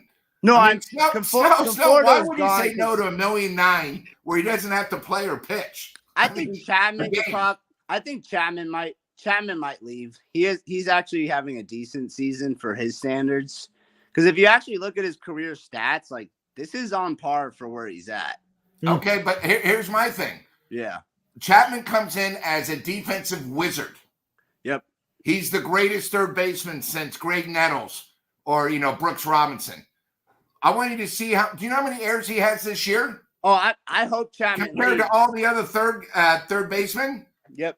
And then he's not hitting that great, and what he's getting paid. That's the other thing. Yeah, he is getting paid a pretty penny. He's No doubt about making, it. he's making bank. And then the thing me and Eric always talk about is Farhan invented the 1 year opt out. He did. Any other player that has it, except when you join the Giants at a desperate Then a 1 year opt out. I mean, every time, he signed a 3-year agreement, and then you get all this BS that the Giants, and Dan brought this up the other night, that we offered the exact same amount that the Dodgers did with Ohtani, that he was only going to be paid $2.3 million this year. Come on, that's a lie, And the other thing too is Eric and Dan brought up a point about how much Ohtani was worth outside of being a Giant.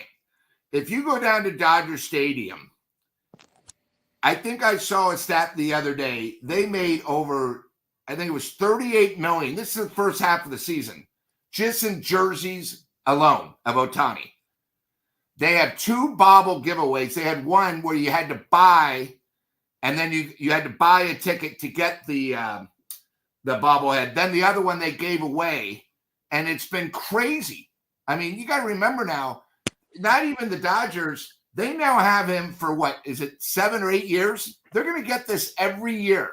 The other thing is they have 18 cameras on him because every one of his games is on live in Japan. Yeah. I don't know how much money that is, but the Giants, he was a once in a lifetime opportunity. Dan always says, if he's worth 500, offer him 600. Don't let him leave the room. Either you're going to make 600 million or we're never going to offer him. We're not doing that enough. No, we're playing everything safe. I think Melvin, he was a safe bet because we needed some help. Okay, well, you know what I want to do safe?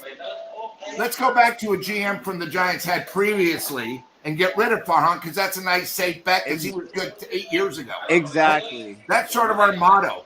Let's play it safe. I'm sick and tired of playing it safe. That's what the Oakland A's do. That's why they're guys, Las Vegas. I got to make this point here because this guy is coming in on fire, and it's a great point. Mr. Kenneth Peralta. Haven't seen you in a chat before, but welcome. Even though you're a San Diego Padres fan, you're welcome, man. You're welcome here. But I love the point that he's making here. Listen to this. I'm a Padres fan. I could see how Petco Park could be more Dodgers fans than Padres. We haven't accomplished anything. But the Giants, it's just sad. And the reason why he says it's sad, the Giants fans have sold out that stadium for years. How can you guys allow the Dodgers into Oracle Park? Listen to this, guys. This guy's coming in saying we've won 3 world championships. The good thing. 3 world championships. The good thing here. And you're going to allow the Dodgers to come in here and outsell in Oracle Park?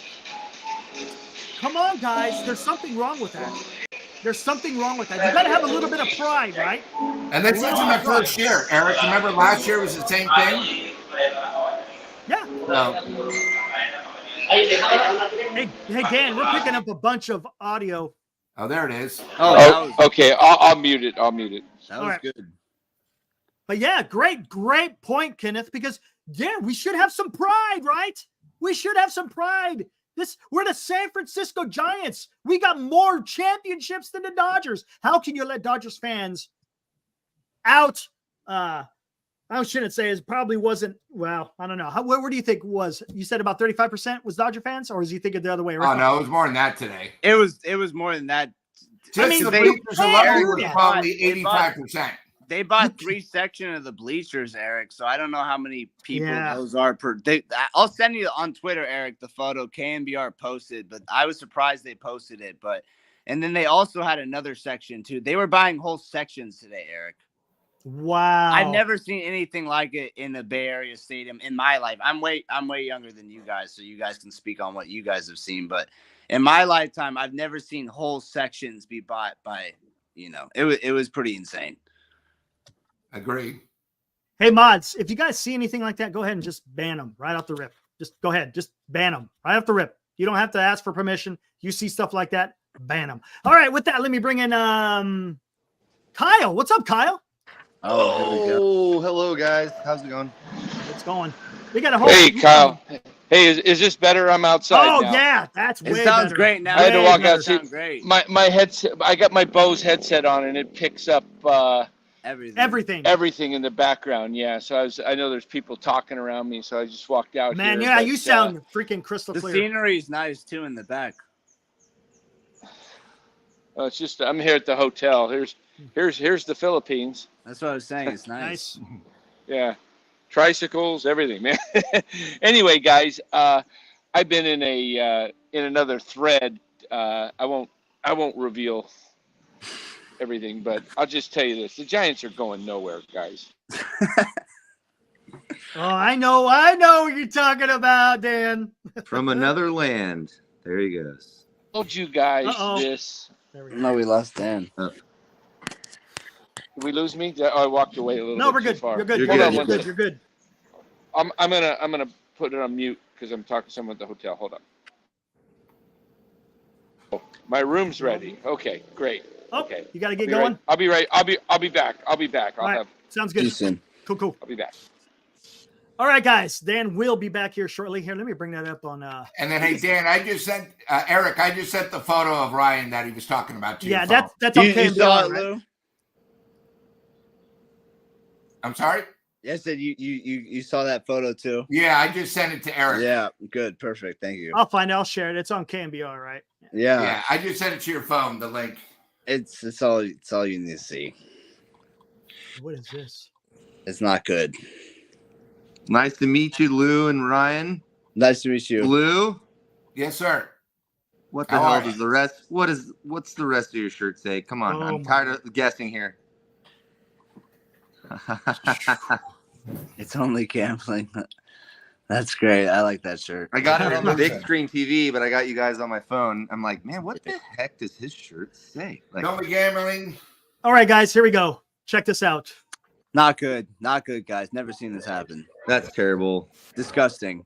One Giants fan in there, 2, 3. Yeah, it's got to be at least 85%. It's more than that. 90 to 90. I mean, that bleacher's what's maybe 7,500, maybe more, and that's one section. I'd say like 10K, right?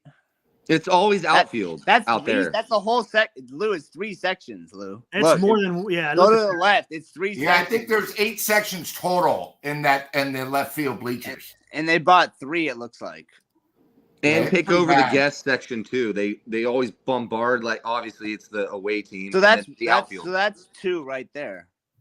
And then there was one before. Oh no, that's 4 There's that one. sections. That's 4 sections. It's all the way over. No, yeah, it's Eric, over that's here. 4 sections. Go Yeah. back. That's 4 There's- sections. It starts There's at all the way over 138. there, That's right? 138. Yeah, they and then had- here. That's 137 through 148. They had 4 sections. That's pretty bad. So you'd have to look up. I don't know how many. You could just look it up on the internet. 137 through 141. Because if you look at the end of your video, Yeah, the signs right here. It says 141. yeah, it's 137 through 141. So There's 141 right there. It even goes past 141, right? Oh, no, you're right, Eric. It goes It past gets that. into 140. That's really bad. They God. bought the whole outfield. Yeah, it's like the whole outfield. You can't do that. Well, hey, you know what? It's in our face because guess what? You know what the 49ers do? We go bomb them out of the water in LA and take over them. The 49ers. That'll never happen. No, yeah. It was like 71% or something of 49er Yeah, fans in LA. Tickets. It's football. It's Yeah, football, that's not down, the down Dodgers at the stadium, Rams. it's football. That's the biggest thing because the Rams and Charger games in LA, it's the visiting teams that fill the stadium. It's just, that's part of the market. But, the thing about the Giants is this isn't the first year. No, this it's is now not. like the 3rd year where the Dodgers Never took over. been this bad. If Eric brought this up, when the Yankees were in town, between home plate and down the first base line, when Soto hit the homer in the 9th inning off our great closer again to blow another save, they must have had 10,000 fans stand up, and they were all Yankee fans. And we keep bringing this up with Dan. Is our season ticket holders, I keep trying to tell them, I'm a season ticket holder.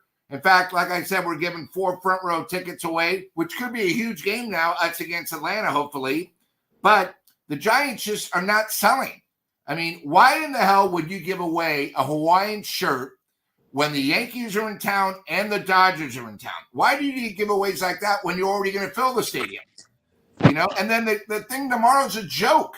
Mickey Mouse hat where on the back instead of your name it says beat LA. Well, do me a favor. If we're going to beat LA, give me a starter. Oh, that's right. We have a starter, a bullpen starter. Thanks. I appreciate it. Do you guys remember? And then ask Dan about season tickets. He got rid of his tickets because the way Larry Bear and the Giants treated him. And he couldn't resell them. Check out this guy. He says, I was at the game tonight as a Dodger fan. It was quite the sight seeing so many other Dodger fans. Fun fact, I'm Canadian down here visiting family in the San Fran area. Look at that. Look at that. Yeah, that's pretty that's incredible. I mean, even a Dodger fan was shocked to see so many Dodger fans in Oracle Park. I mean, that's kind of been a thing where you see a lot of Dodgers fans, but this was you never see. This is above and beyond out like that. Never happened at the Stick. Eric, what I was trying to say a second ago is, do you guys remember? I think it was it 2 seasons ago or 3? Kind of Lou, when it all kind of started when they had in if you're looking your home plate looking out, it was right center field, just to the left of Triple's Alley, and all those fans brought out that big Dodgers banner during. Yeah, I remember that. Oh, but that was only one section. Oh my, that was only one section. Now we're talking 4. Yeah, not to include. There was a lot of Dodger fans. There was more. Yeah, and there was on more the first base line. The stadium. Yeah, I would think it was. What do you think the stadium? Were you there today, Lou, or no? I was not. I didn't have the tickets today. I was at 2 of the Yankee games. I was at 2 of the previous Dodger games, and it wasn't that bad. You know, this was the Giants, and this is something that when you get someone like Ohtani, you have the Dodger fans getting excited, and all the Giants fans do, since we've never had a real superstar, is they all take photos. Yep. So, you know, it's the most amazing thing. It's like, and the thing with the Dodgers is people don't even think about Freeman as one of the best players. Got to remember, great. He's an MVP at Atlanta.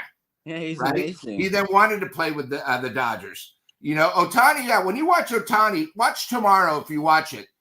All the Giant fans, they're not even looking at the game. All they want to see Ohtani do something incredible. He was so close to being a Giant. They all take photos. The Dodger fans already know how good he is. We live in a dream world saying, God, imagine how we would be if we have him. And here's the other thing. He's going to win MVP this year. And then next year, guess what? He's going to pitch against us beside hitting against us. Yeah, and he's not going to be like someone like, you know, Ray or Snell. He's going to be dominant on that. So you think it's bad now? Oh, next year, you know, and you got to remember this weekend in San Francisco, it's Pride weekend. They got 1.5 million people tomorrow for the parade. They're going to have 45,000 fans at Dodger Stadium. It's crazy. I mean, you know, they call it what? They don't call it Dodger South. You know, it's still Oracle Park, but it's going to be completely nuts tomorrow. Dodger North. Or no, it'd be what's that? Sorry, I'm trying to get my phone charger.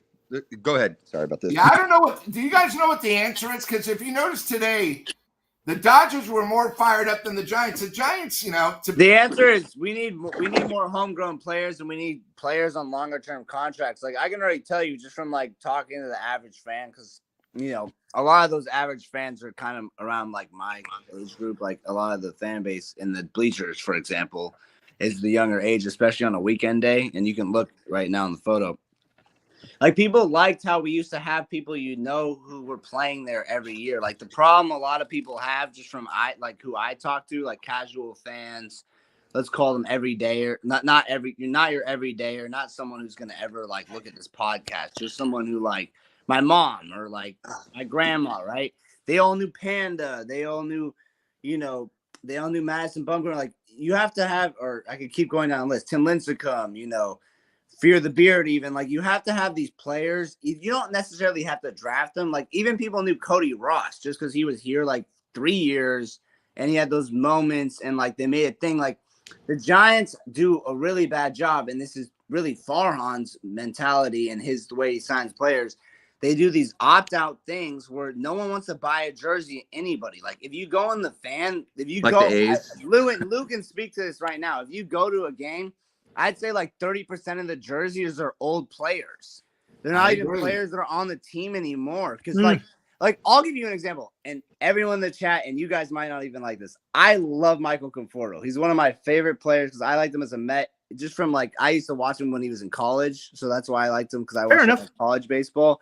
So I always was following him. Like, oh, I want to get a Giants jersey for him because like I liked him. I would never buy a Mets jersey because I'm not like Dan. I don't buy like a bunch of different team stuff. I just have the Giants stuff, and like I could So I'm like, all right, if I want to get a Giants jersey, because I have a lot of the older players. Like I got a Bumgarner jersey, and I even have a Cody Ross jersey. But it's like, I was like, I don't want to get a Conforto jersey because I was like, he's gonna leave in 2 years. And then I'm like, I actually like Blake Snell a lot because I thought he was cool because I follow his like YouTube and he's kind of cool and has a chill vibe. And then this year before he was bad, I was like, oh, I'm not getting a Blake Snell jersey. He's probably leaving next year. Now he's actually going to be with us next year because he's been really bad. And now, I'm not incentivized to get a jersey either way because he's still going to only be here one more year. So it's like, and then same thing with Gausman. I really like Kevin Gausman. And actually, Logan Webb really liked Kevin Gausman, and everyone liked Kevin Gausman. And he didn't even get an offer from, Farhan. And that would have been a nice, Hey, Ryan, nice real quick. jersey Hey, to did Conforto and Flores play together or no? Yes, and on the Mets. Yep. Okay. All right. Yep. Yeah, I wasn't sure. I thought, but I. Conforto actually is one of the reasons he signed. Same, and this isn't a good signing. I don't like Soler, but that's why Soler signed too. Wilmer's a good what do you call him? A recruiter. He's a good recruiter for the Giants. He's been one of the reasons we signed some of these, mid-tier free agents. But either way, so I think the problem with the Giants is you have to have these players on like longer term deals. I think even like getting someone like Carlos Correa, I know he's not the best player. This year he's been great. But even just having someone like on a long-term deal, and I know it was a little bit of an overpay, but it's like you can get people like to get, into the fan base, get someone's jersey, and then it's like, you can get I think you get people more motivated. And I think that's kind of the problem the Giants have right now. And I think that's why people are really excited about Ramos and Matos and some of these younger players is they're drafted players who, like just because of like they have to be, they're going to be here a while and like people can get excited about them. And the Ryan, problem I think you're a great point. When you go back, the 89 earthquake and everything, specifically, Matt I remember Williams, that earthquake. Robbie Thompson, lived there. Will Clark. We heard about these guys. Yep. Once they made it, we gave them time because the Giants said, hey, guys, just so you know, we have rookies. It might be a while. Same thing happened, before 2010. We have, Matt Cain, this guy's good, but we just drafted this guy from Washington, Timmy Lincecum. We got this guy named Buster who won the Spike Awards. They actually did it right. We would draft them. We would tell the public, hey, guys, give us a couple years. We're going to be back. We have the caliber to be a great team. With Farhan in charge, don't worry. He's going to come up and he'll do his usual speech. Hey, guys, we're doing the best we can. You got to remember, you just bought up 3 studs. If it wasn't for injuries, they would still be in AAA. Yep. And we'd be playing all these old guys. That's one thing about Dan and Eric. They bring up, always right. Farhan, when he makes a great move, we'll give him credit. But he's had so many negative moves. How can we give him credit? He has bad signings. He invented the one opt-out. The other thing, too, is you go to the ball games, you're still going now for the stadium, even though it's gotten old, but you're not going to see a certain player, except for Webb. Ramos. Any pitcher you're going to go that you want to see if you get to the ball. There's no pitcher. And when you go to the baseball, you go for the batters. Is there anyone that you like won't go to the bathroom or do something when they're batting? Nobody, because nobody scares us. If we're not going to play basic, and the other thing too is me and Eric complain a lot. Ohtani until we walk him. Conforto, they always hit. They get a big 3-run homer. Okay, great, but we're down 5 runs. So the game doesn't mean anything. And then if you listen to our announcers, the homer's saying, oh, my God, Soler hit a grand slam. I know we were down 6, but I can feel his swing coming. Kruko, oh, my God, he finally got 2 hits in 1 game. Yeah, it's 81 games. He finally did it. As Eric would say, yeah, he's a blind squirrel. He found the nut. But then the next 2 games, he'll go 0 for 6. It's just – and the other thing with the Giants, it's really hard to get excited, when you just have a bad feeling that they're not going to come through. Absolutely. All right, hey, look at that. Dan is in his room live from the Philippines. Hey, Whoa, how's look at that? those headphones. Yeah, how's the I've connection? never seen a fly play in here, Eric. Yeah. You sound good. You sound good, Dan. All right, Wi-Fi's working good. Hey, look at that, a cookie waiting for me right here. The cookie. Cookie, the Cookie Monster. What time is it there, Dan? It is 1:15 in the afternoon on Sunday. Wow. So how did the Giants do? Did they win? He's back to the future. Yeah, back. Oh, to the not future, yet. Not guys. till another Not 3 yet. hours. You'll know. You'll know that. But they are down 1-0. Otani led off Right. the game with a home run on Sunday. Oh man. Just to let you know, it's 1-0. Yeah, I can't wait for that score tomorrow for Marty's predictions. I'm picking Dodgers 28, Giants 3. Oh, football score. Okay. Yeah, well, it was a football score today, man. I mean, It got Dodgers put It up a was. TD in the 11th. Horrible. That was pretty embarrassing. So let me get my I mean, Giants. Dan, how are they going to come No, back? I to can't it? put it on. Yeah. I mean, you do you can think put they're it going to come out tomorrow fired up? Tomorrow's- Are they going to say, "Oh my God"? I mean, because they lose tomorrow. No, it the could be possible Dodgers 8 games in a row. Dodgers Good momentum is they have all the momentum, and the Dodgers are a championship contending team. They got played with last night, and for 10 innings, they were in trouble at many times today, and they woke up. And I think they come out tomorrow, guns blazing, and just put it to the. They don't want to lose the series to the Giants. And I'll tell you what, the Giants, all those people in the chat that are talking about the Giants being this and that. Look, I told you this before, and I'll say it again and again and again and again. Giants are winning nothing with Farhan Zaidi running this club. Just flat out, period. The guy is not up to stuff to run this franchise. And anybody who thinks he is on drugs. I'm sorry. Yeah, it is embarrassing that, I was telling Eric when we started the show, we're going to probably have one of our toughest. And really, when we go to Atlanta, that's an important series. And we're going to have one And a very hard two series. bullpen games, Dan. We're going to have a starter that won't go 5 innings in Atlanta. And then we're going to have 2 starters, 2 bullpen. I think that we go to Cleveland, 2 bullpen. Yeah, I think it's a 2-4 best road trip, I believe it's going to be, and it could be another 1-5. The Giants are playing. Think about this, guys. They're playing a little over their heads right now, trying to, this is their arch rival. It's a sellout crowd. They're at home, and they're jacked up. Are we? But when they go back on the road, forget it, man. Mail this team in. I just, they're going to get some starters, and I told you guys, Chapman is streaky. He's on one of those streaks this week. Wait till he goes back into the tank.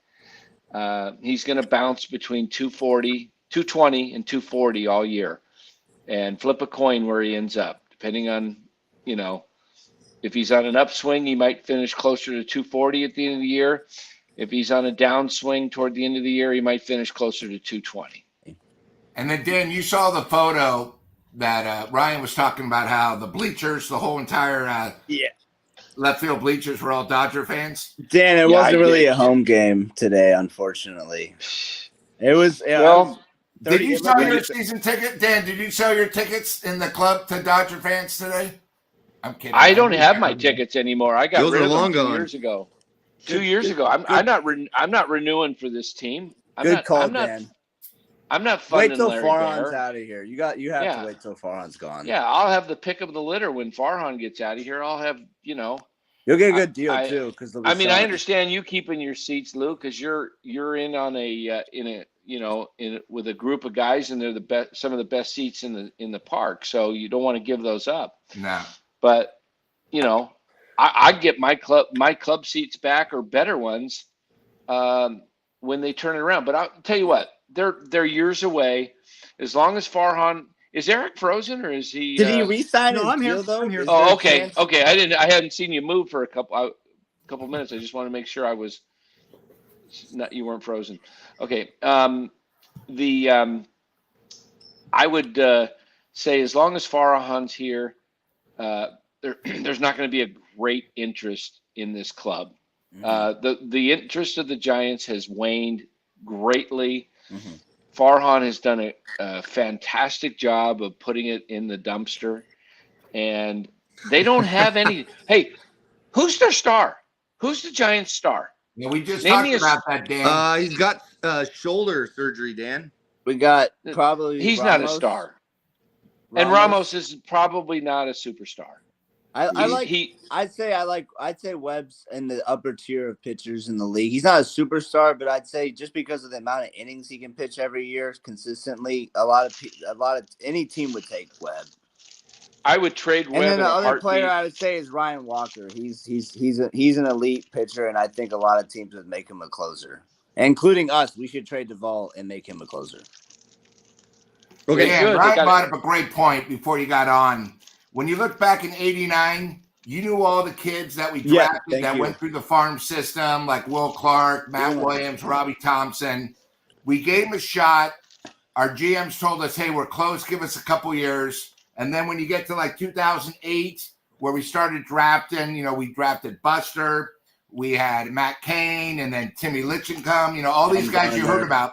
The problem is the last 4 years, we heard about these guys, but we never gave them a chance. Bumgarner, Now Bell, we're only getting Crawford. a chance because of injuries. And, Right. if we didn't have injuries, those guys would Sandoval. still be in AAA. You got to make a choice. Either Look, cut the fat and play the youth and tell the team and tell the fans who are the most important, hey, guys, we're going to play the youth. Give us a couple years, and we're going to be back. Just like how the Reds are. They're exciting.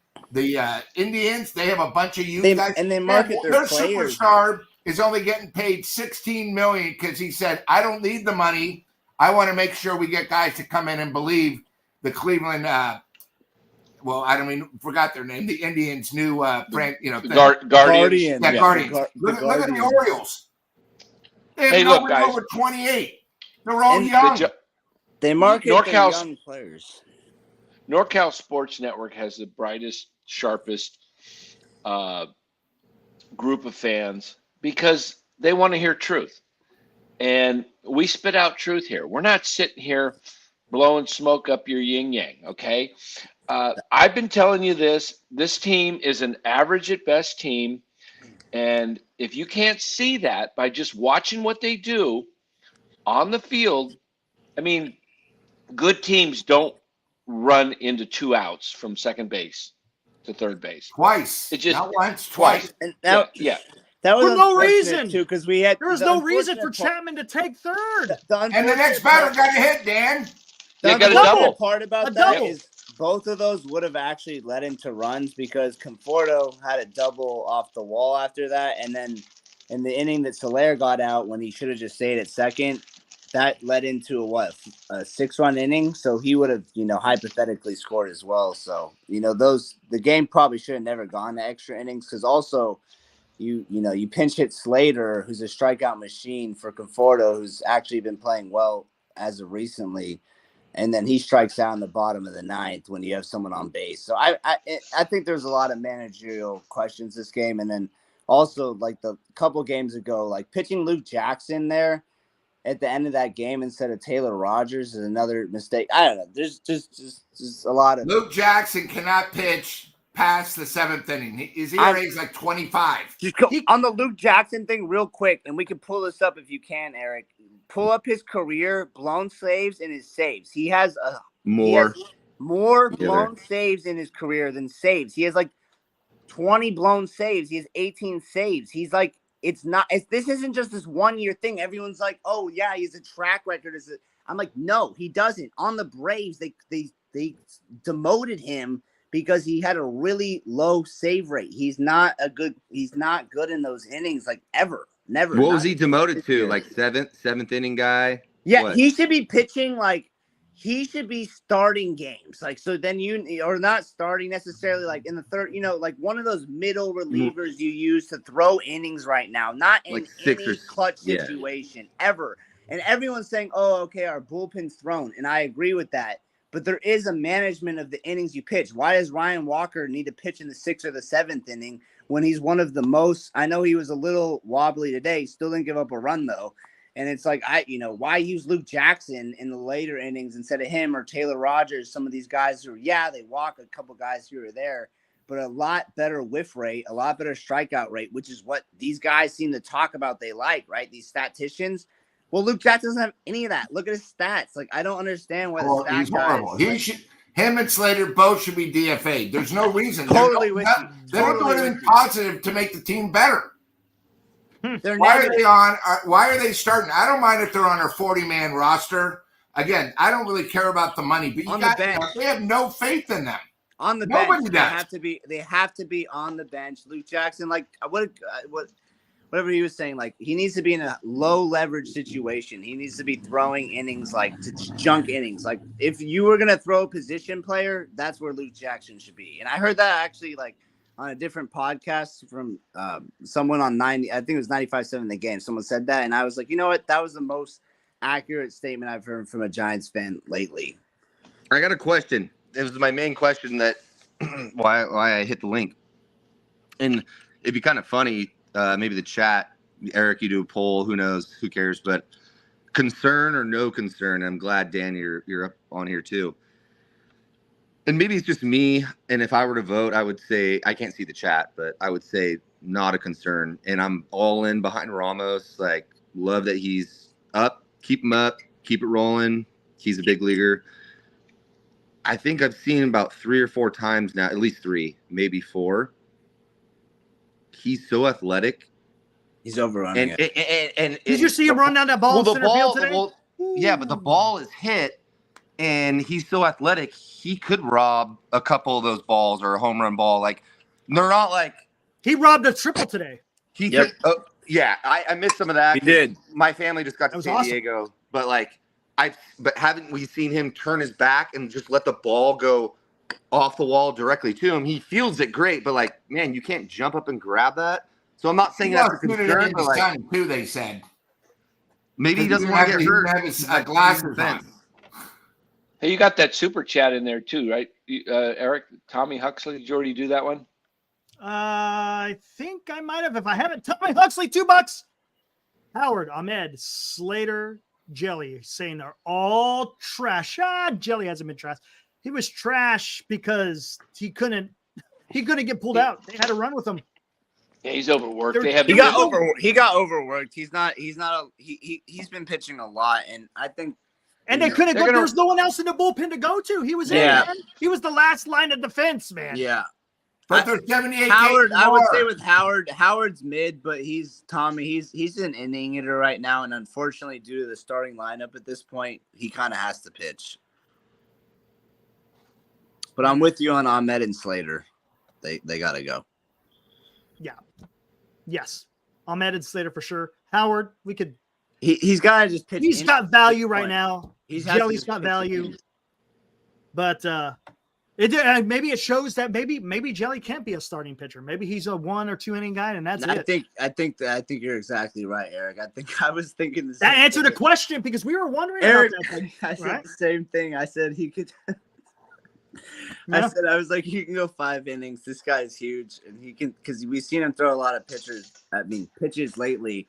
But I think this answered the question on how many pitches he can throw in a short span, and it's probably more like 40. Is there any news on my name, Kyle? When's his ankle sprain from training and jumping up on those boxes? Hey, he's coming back on a road trip. He's coming back on a road trip. Okay. Yeah.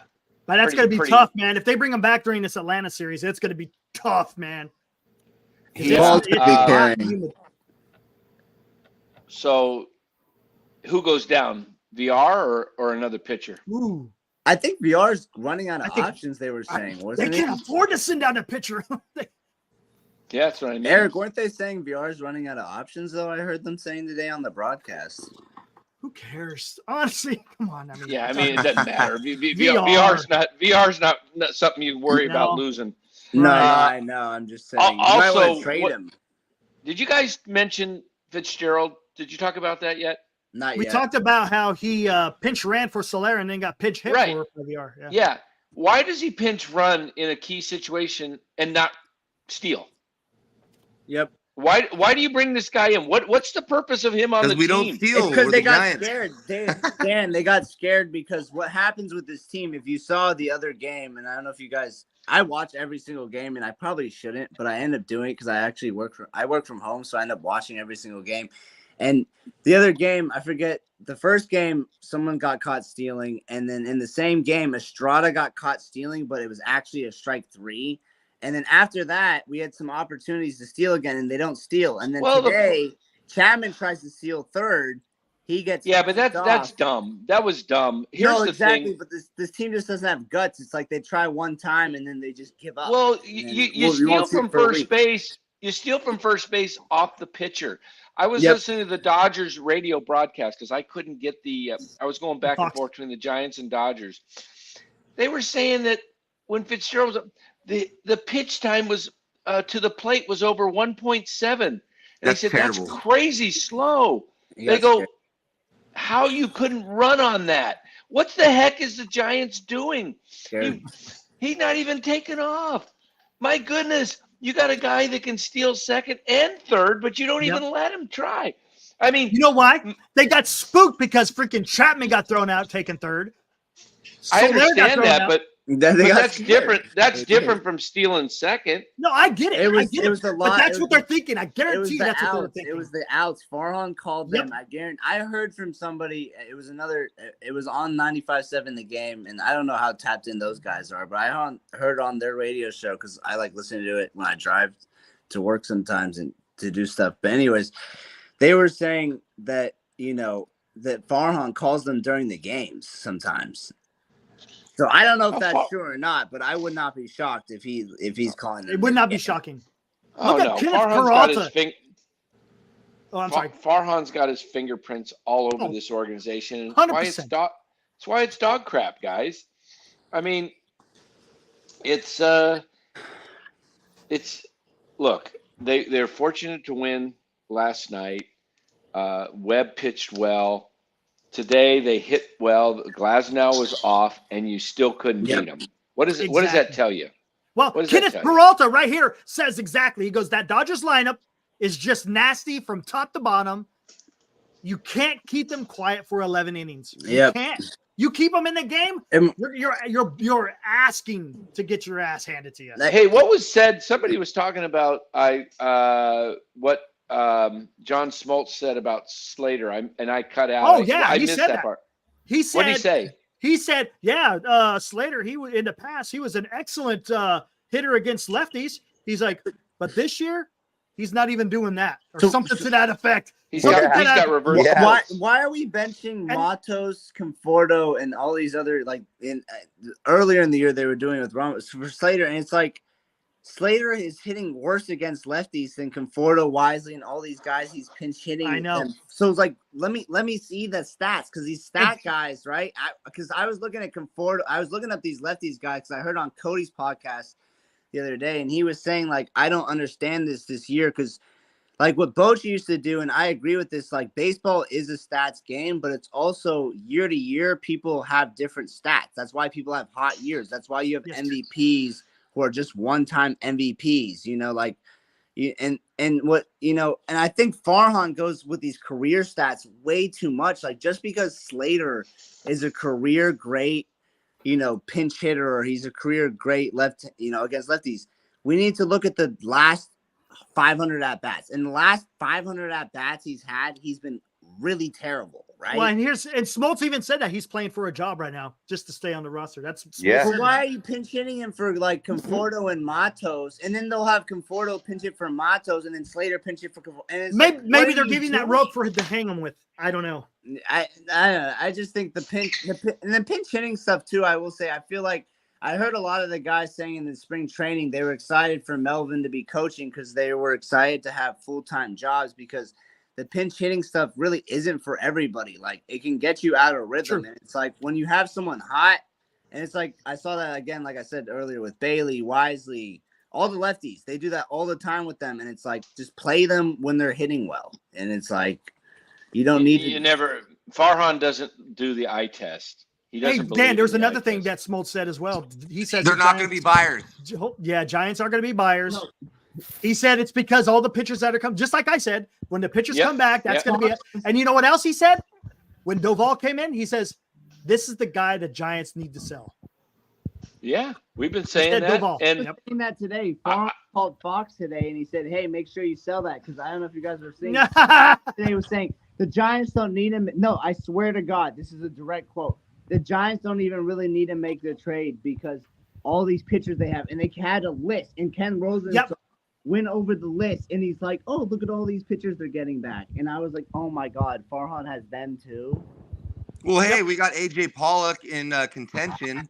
So John Smoltz is amazing, but Let me hit sorry, the super dude, that's chat. a pretty normal statement because Farhan's not going to do jack. Robert Boyd donates $5. Says, I'm disappointed you guys don't have the San Jose Sharks in the show like you have all the other sports teams from NorCal.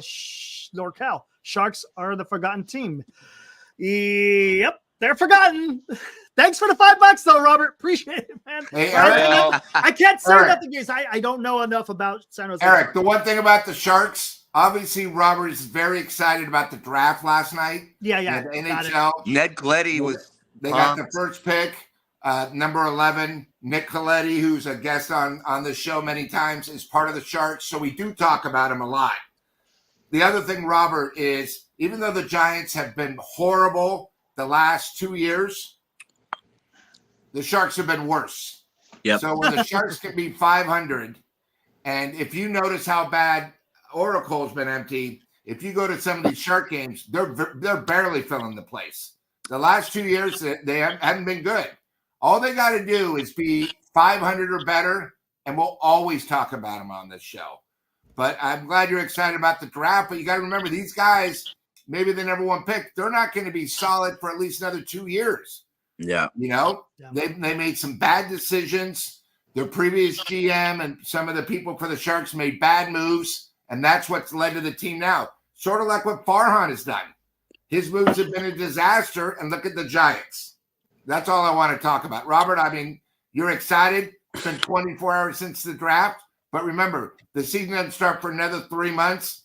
And Nick Coletti's on here all the time. In fact, when Nick Coletti's on, he has all his hockey sticks. And usually he's either He's got like 30 sticks behind him. Yeah. So we do talk about it, but we appreciate the $5 and welcome to the show. Yeah. Oh, Robert, he's a loyal. He's a loyal. Okay, good. member. What's the guy that they drafted? His Rick, Man, it's Ned was Rick talking about Salazar. his dad. What does dad do? His dad worked for the Warriors. He works That's for the right. Warriors.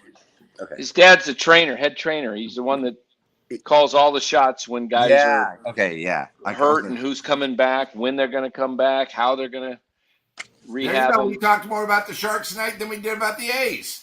Yeah, that is true. Hey, you know what? We'll do a little shark stuff when maybe Robert can come in and be a correspondent for the Sharks. You know, we don't do a lot of Sharks because it's number one, it's not my biggest sport, and I love playoff hockey, but I don't really follow a ton of regular season hockey. But I do watch I love watching the playoffs, man. It's, It's One definitely of way the above best soccer, games but ever. it's lower on the totem pole. I mean, For sure. but you know what, guys? We talk about this situation with the Giants over and over again. We try to paint an accurate picture when we talk about the club. We're all Giants fans. But, some people say we're negative. Would you rather us just talk? Would you rather us have a show where you just get fluff like most of the other Giants shows and the Bay Area writers that don't tell you what's, they think this is a good team and can be a good team. No, I Homer. don't see anywhere how, when you look at the lineup, out there that says this is a solid team. It's just not. Now, could they be a little better if their starting pitching comes through? They could be, but it's just fundamentally a flawed team. Farhan, there's no stars, and I'm not saying you got to have a superstar, but you don't even have any really stars. I mean, Elliot Ramos has had a good month and a half. Okay, does he have the potential to be a star? He does. I love Ramos. I'm a huge fan of Ramos.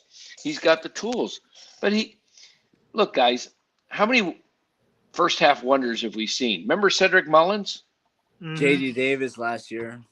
JD Davis last year. Yeah, Estrada last year. Estrada last year was really hot. Cobb last year was an all-star last year. Yep. No hitter before. I think that no hitter. Donnie destroyed Barrels him. killing it. Eric. I've been hearing you say that, and I'm with you. I looked at his stats since that game. I think that killed him. It killed him, man. But anyways, killed him. But yeah, you're right, Dan, about the first half. I do think I will say I do think Logan Webb and Ryan Walker are cusping stars. I do think we have some pitching prospects, but on the hitting side, I agree. We'll see. All right, Oh, I'm my gonna piss goodness. myself or piss on the floor. So love All you right. guys. All been Take it in the easy, chat. Kyle. See ya. See ya. See you soon, Eric. Bye. Peace. You bet. See ya. Yeah, All I right, just have two last questions for you guys, and then I'll also head off too. Two. It's kind of. Well, I guess it's kind of three. So one, how long do you really guys see Farhan lasting? And then I'll start with that one. And because I really do think and it kind of is unfortunate that the attendance is up. What did they say? 6%, 7% or whatever it was, Eric. So I wish attendance was down because I feel like the owners really. And you know what? I'm gonna tell you something right now. I don't think the owners care about attendance. They don't. Think about this. Think about What this. do you think it's? What did they got across McCovey Cove? Never. They got Mission Rock. Yeah. Who across the bay is leaving next year? No one. The A's are leaving next year. Oh yeah. So they got the market, man. Yeah. They got the market. The residents. One of the largest markets in the United States, and they're going to be the only game in town, man. Yeah. They don't care about attendance, man. They don't. But do you think they get sick of because I do think I was hearing a little bit of. You know why they're not going to get sick with him? Because he's not going to blow the budget out of sight, and they're going to be making their money, their money. And then Eric, except for today's game, which was a sellout, Father's Day was the only game that was also sold out. They didn't sell out opening day. And the other thing too, when we bring this up on the show, me being a season ticket holder, is they've been doing so many promos every 501 tickets. Oh my God, Solar hit a grand slam. So for the next 3 days, you can buy tickets at $23. Willie Mays just died, so we're gonna have tickets at $24.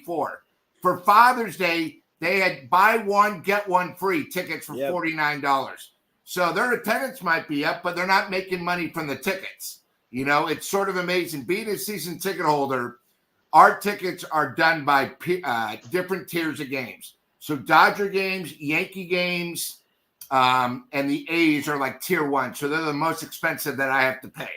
Yep. Then you have level 2, which are the Braves, Saturday, Sunday, and then games during the week are tier 2. And then I get someone like if Pittsburgh comes on a Monday or Tuesday, my tickets are $68. Where the Dodger games and the Yankee games are $408. Well, see here, and I think here's the issue. I think a lot of this is optics. They want to have people in the stands to make it look like they're driving excitement. But how much revenue are they bringing in compared to last year? That would be a nice, interesting to see how much revenue. But Lou, you didn't mention all the splash cashes they do. I went to a game and it was every ticket I bought came with $20 free of you could buy anything in the park. So I went and bought $20 free worth of stuff. So they're doing all types of promos. They're doing so many promos because as I told Dan and Eric, over the last 3 years, they have dropped from 17.5 season tickets. They're at 6,800 only. That's it. The ballpark holds 40. And when you've only had two sellouts, they always say they have 34,000. I go to games and that upper level is empty down the lines. Empty. So I think they lie a lot. I think it's what maybe tickets bought. I think the problem is with the problem downtown, all the looting, the bums. People are scared to park unless you're in the garage down there. I think a lot of people, like perfect example, tomorrow's game, right? If you're in Marin or something, it's almost you're not going to be able to get to the game because they're going to have the parade. You're going to have a million and a half people. So you might have bought tickets, but go on StubHub and see how many tickets are the day of the game. Last night, they had 2,700 tickets in the second inning that weren't sold on StubHub. One of the reasons why Dan got rid of his tickets, and he had good seats, he was on club level between home and third. He was losing money, 50% off, and he couldn't sell them. It's not like when the Giants were selling out every game where if you didn't go, you could get your money back. It's just not like that right now. And I think the biggest problem with the Giants, besides lack of having a superstar, you have basically you have the Warriors right down the street, a mile away. You have concerts taking a lot of money away. All right, guys, we're gonna have to get ready to bad reputation. We're gonna have to get ready to shut this down. Downtown San Francisco, 38% is unoccupied. When the Giants won the World Series, that was 100% full. All right, guys. Hey, we're gonna get ready to shut it down. We've been going already almost getting close to 2.5 hours. Ryan, thanks for showing up, man. I appreciate it so much. Thanks, buddy. Thanks, Ryan. Thanks for stepping in. Thanks, sorry, guys. to you too, Lou, man. No, it's all good. No, always good. Great you're information. Good, man. Loved it. Man, you were right on. You nailed it when I was off the show. I was just listening on YouTube, and you definitely nailed it today with about the club, the way they played and blowing it on the base pass and in the late innings, gifting. Walking Ohtani was the stupidest move. With 2, 3, 4 batters up. I know. 0 outs. It's not like he was the guy on second was the winning run and you didn't care about Ohtani. You were putting an extra runner on base. Dumber, and dumbest. Dumb move. Dumb. I don't know who that was. Just, I mean, that's Melvin, are you afraid Ohtani can hit Melvin a 2-run homer? It safe. And I love that Ryan brought up the great point. He never comes out of the dugout. He's the only manager who's been kicked out twice but never left the dugout. Get in the face, get the fans, show the team that you're for them. I'm sick and tired of having these announcers being homers. Well, here's our manager not being a homer. You got to support. You know how it is. Steve Kerr got kicked out of 5 games, and it was all because they weren't getting the calls. One thing led to another, and then all of a sudden they bring a big comeback because the coach is ahead of the team saying, "Guys, I'm there for you." We don't have that. Who's pitching tomorrow for the Dodgers? Paxton. Paxton against Undecided again? Yes. So we have the right-hand lineup again. It's going to have to be Bivens. There's no one else that can go right now, right? Gosh. And oh, boy. And Burgos, is they going to call him back up or what? Didn't they call him? No, they DFA'd him. Did he come back? I know they DFA'd him. I don't know if he came back to the organization. I thought on Thursday night they bought Black up. No, they sent him back down. They already sent him back down. Okay. Once Birdsong was going to pitch, they sent Mason Black back down. Jeez. God, it's awful. All right, guys. You guys ready to get out of here, Dan? Dan, thanks for letting me come in while you were on the road. Eric, we'll wrap it up. Always. Yeah, thanks.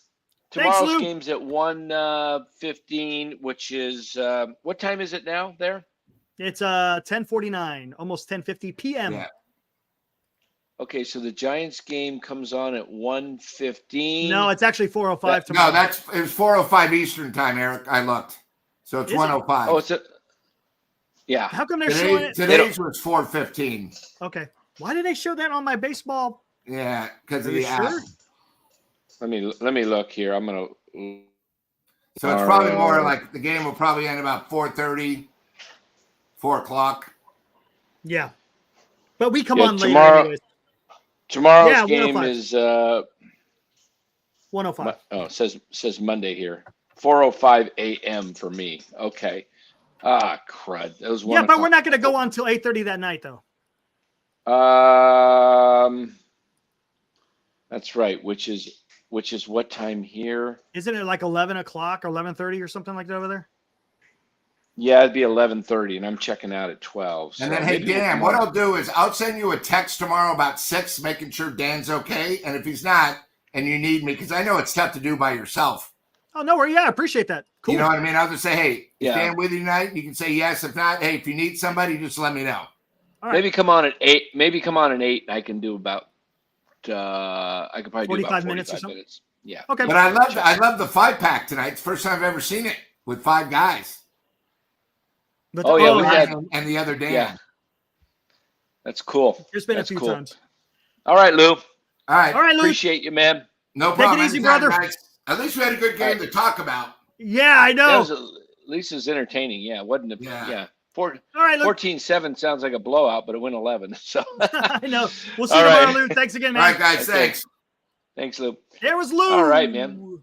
Lou Marston, man. Hey, how's the tickets going to sale? Let me look at the email. I haven't seen. Yeah, I was just anything gonna for- say you got to do the Venmo and everything before I can put anyone on the. Let me look and see if anybody's emailed me for. What's this? Nothing. I don't know what these attachments are from people. These are. That's junk. Okay. Yeah. No. Nothing new. All right. Well, cool. Yeah, I was going to set up my computer here, and I thought, well, shoot, I'll just use. This is okay with my phone here, right? It's coming in good enough, Eric. Yeah, you sound great. You sound Okay, fantastic. good, because I'm not gonna. I'm just doing it on my phone. I brought the mic and everything, and hold Someone's on here. calling Looks you. like I got a phone call. I think it's. Hello. Oh. I don't know. All right. All right then. They're they're after me. Anyway. Oh, here it is again. Oh, it's gonna ring again. What am I supposed to do? Hello. Yes. Yes. 2:30. Perfect. That's great. Thank you. All right. Bye-bye. All right. Cool. Massage therapist, 2:30. Oh, My look hip at is on fire today. I Man. bet. Oh gosh, I need a hip replacement, and I couldn't even walk. It was killing me. I was this close, Eric, to getting in a wheelchair and saying, "Just push me, man." I was just like, I Damn, could not dude. walk. Not Man. good, dude. Yeah. So gonna have a nice, wonderful steak dinner down in the lobby. We've stayed here before, but Sweet, man. this night, man, I couldn't even believe it. We left June 28th. It's June 30th here, and that's Lost track of time, man. Yeah, hey, man, we landed on our anniversary, June 30th. Hey, nice. So Cool. yeah. So I'm expecting some of those $49.99 super chats to come in here in the last 5 minutes. That for was the incredible. anniversary. Mentor Mac, dude. You're the dude. Yeah. Dude. Yeah, Mentor Mac, man. That's awesome. Yeah, that was awesome. Right at the end of the show. That was awesome. So yeah, we'll talk some stuff in the green room. I've got some stuff to share with you that's pretty yeah, funny. gotcha. I got some stuff to talk about too in here concerning the league. Oh, okay. We'll talk. All right. Hey guys. All right, guys. Thanks for joining. Live from the Philippines, man. How's that? I'm talking to you guys. Talking to the Philippines. I've had this shirt on since Friday. All right. I bet you it's pretty ripe. At noon. Yeah, it's not too bad. Wait, let's get. Not bad. Not bad. Deodorant hanging in there, man. Hey, there you go, man. All right, guys. We'll So- see you guys tomorrow night at 8:00. We'll come on at 8, right? So you can be on for about 45. Yeah. Sounds good. Yeah. All right, guys. Thanks for Heroku, who joining. won Dodgers Appreciate and the. Giants. I appreciate all the people who joined the chat. I enjoyed the conversation we had. It was great. Had all these guests come on. You guys were awesome. Another great show. Oh, lineup tomorrow. They want to know the lineup. Here's the lineup. Oh, we always do the lineup. Who's pitching tomorrow? It's a lefty. Paxton? But All right, here we go, guys. Slater. No, Soler's been leading off. Was It's probably Slater gonna in be the lineup? Soler. No. He didn't lead off when Slater played. Yeah, but has Soler ever led off when Slater had to come in a game though? That's what I'm saying. No, Slater's starting tomorrow. Yeah, he's going to start, but I Slater- don't think he's leading off. I think he's Soler. leading off. You think he's still leading off? I think, yeah. Where else are you going to stick Slater? Wherever Down you below. stick him, he's. Probably in the freaking 9-hole. I'm going Slater lead off. Okay. And I think he's batting ninth. I think he bats ninth. Batting second. They change this lineup every day, Eric. It's unbelievable. I know. I'm going Slater, Ramos 2, 3. You watch. It's going to be Flores. Flores is on the IL. Is he on the IL? Someone said that in the chat that he's on the IL. Is that legit? I think someone said Flores is on the IL. Here, let me look it up. I got the Giants transactions right here, and I will tell you briefly if this is true. Transactions. Yes, Flores is on the IL. Okay. All right. So with Flores on the IL, I'm going to go Chapman 3, Soler 4, 5 will be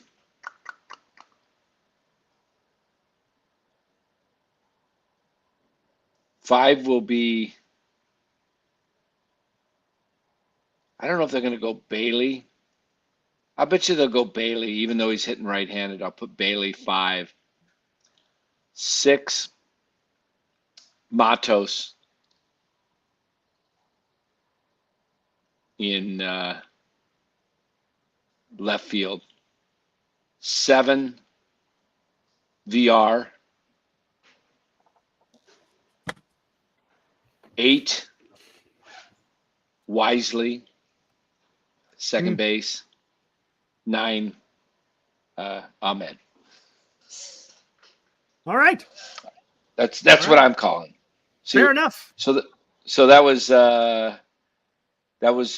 1, Slater, 2, Ramos, 3, Chapman, 4, Soler, 5, Bailey, 6, Matos, 7, VR, 8, Wisely, 9, Ahmed. Interesting. That's just top of my head. Could be. That's possible. Oh, All right, man. All right, let's get out of here, guys. You, go ahead. What's up? Yep. Okay. I'm done. All right, guys. See you at 8 o'clock tomorrow. Woo!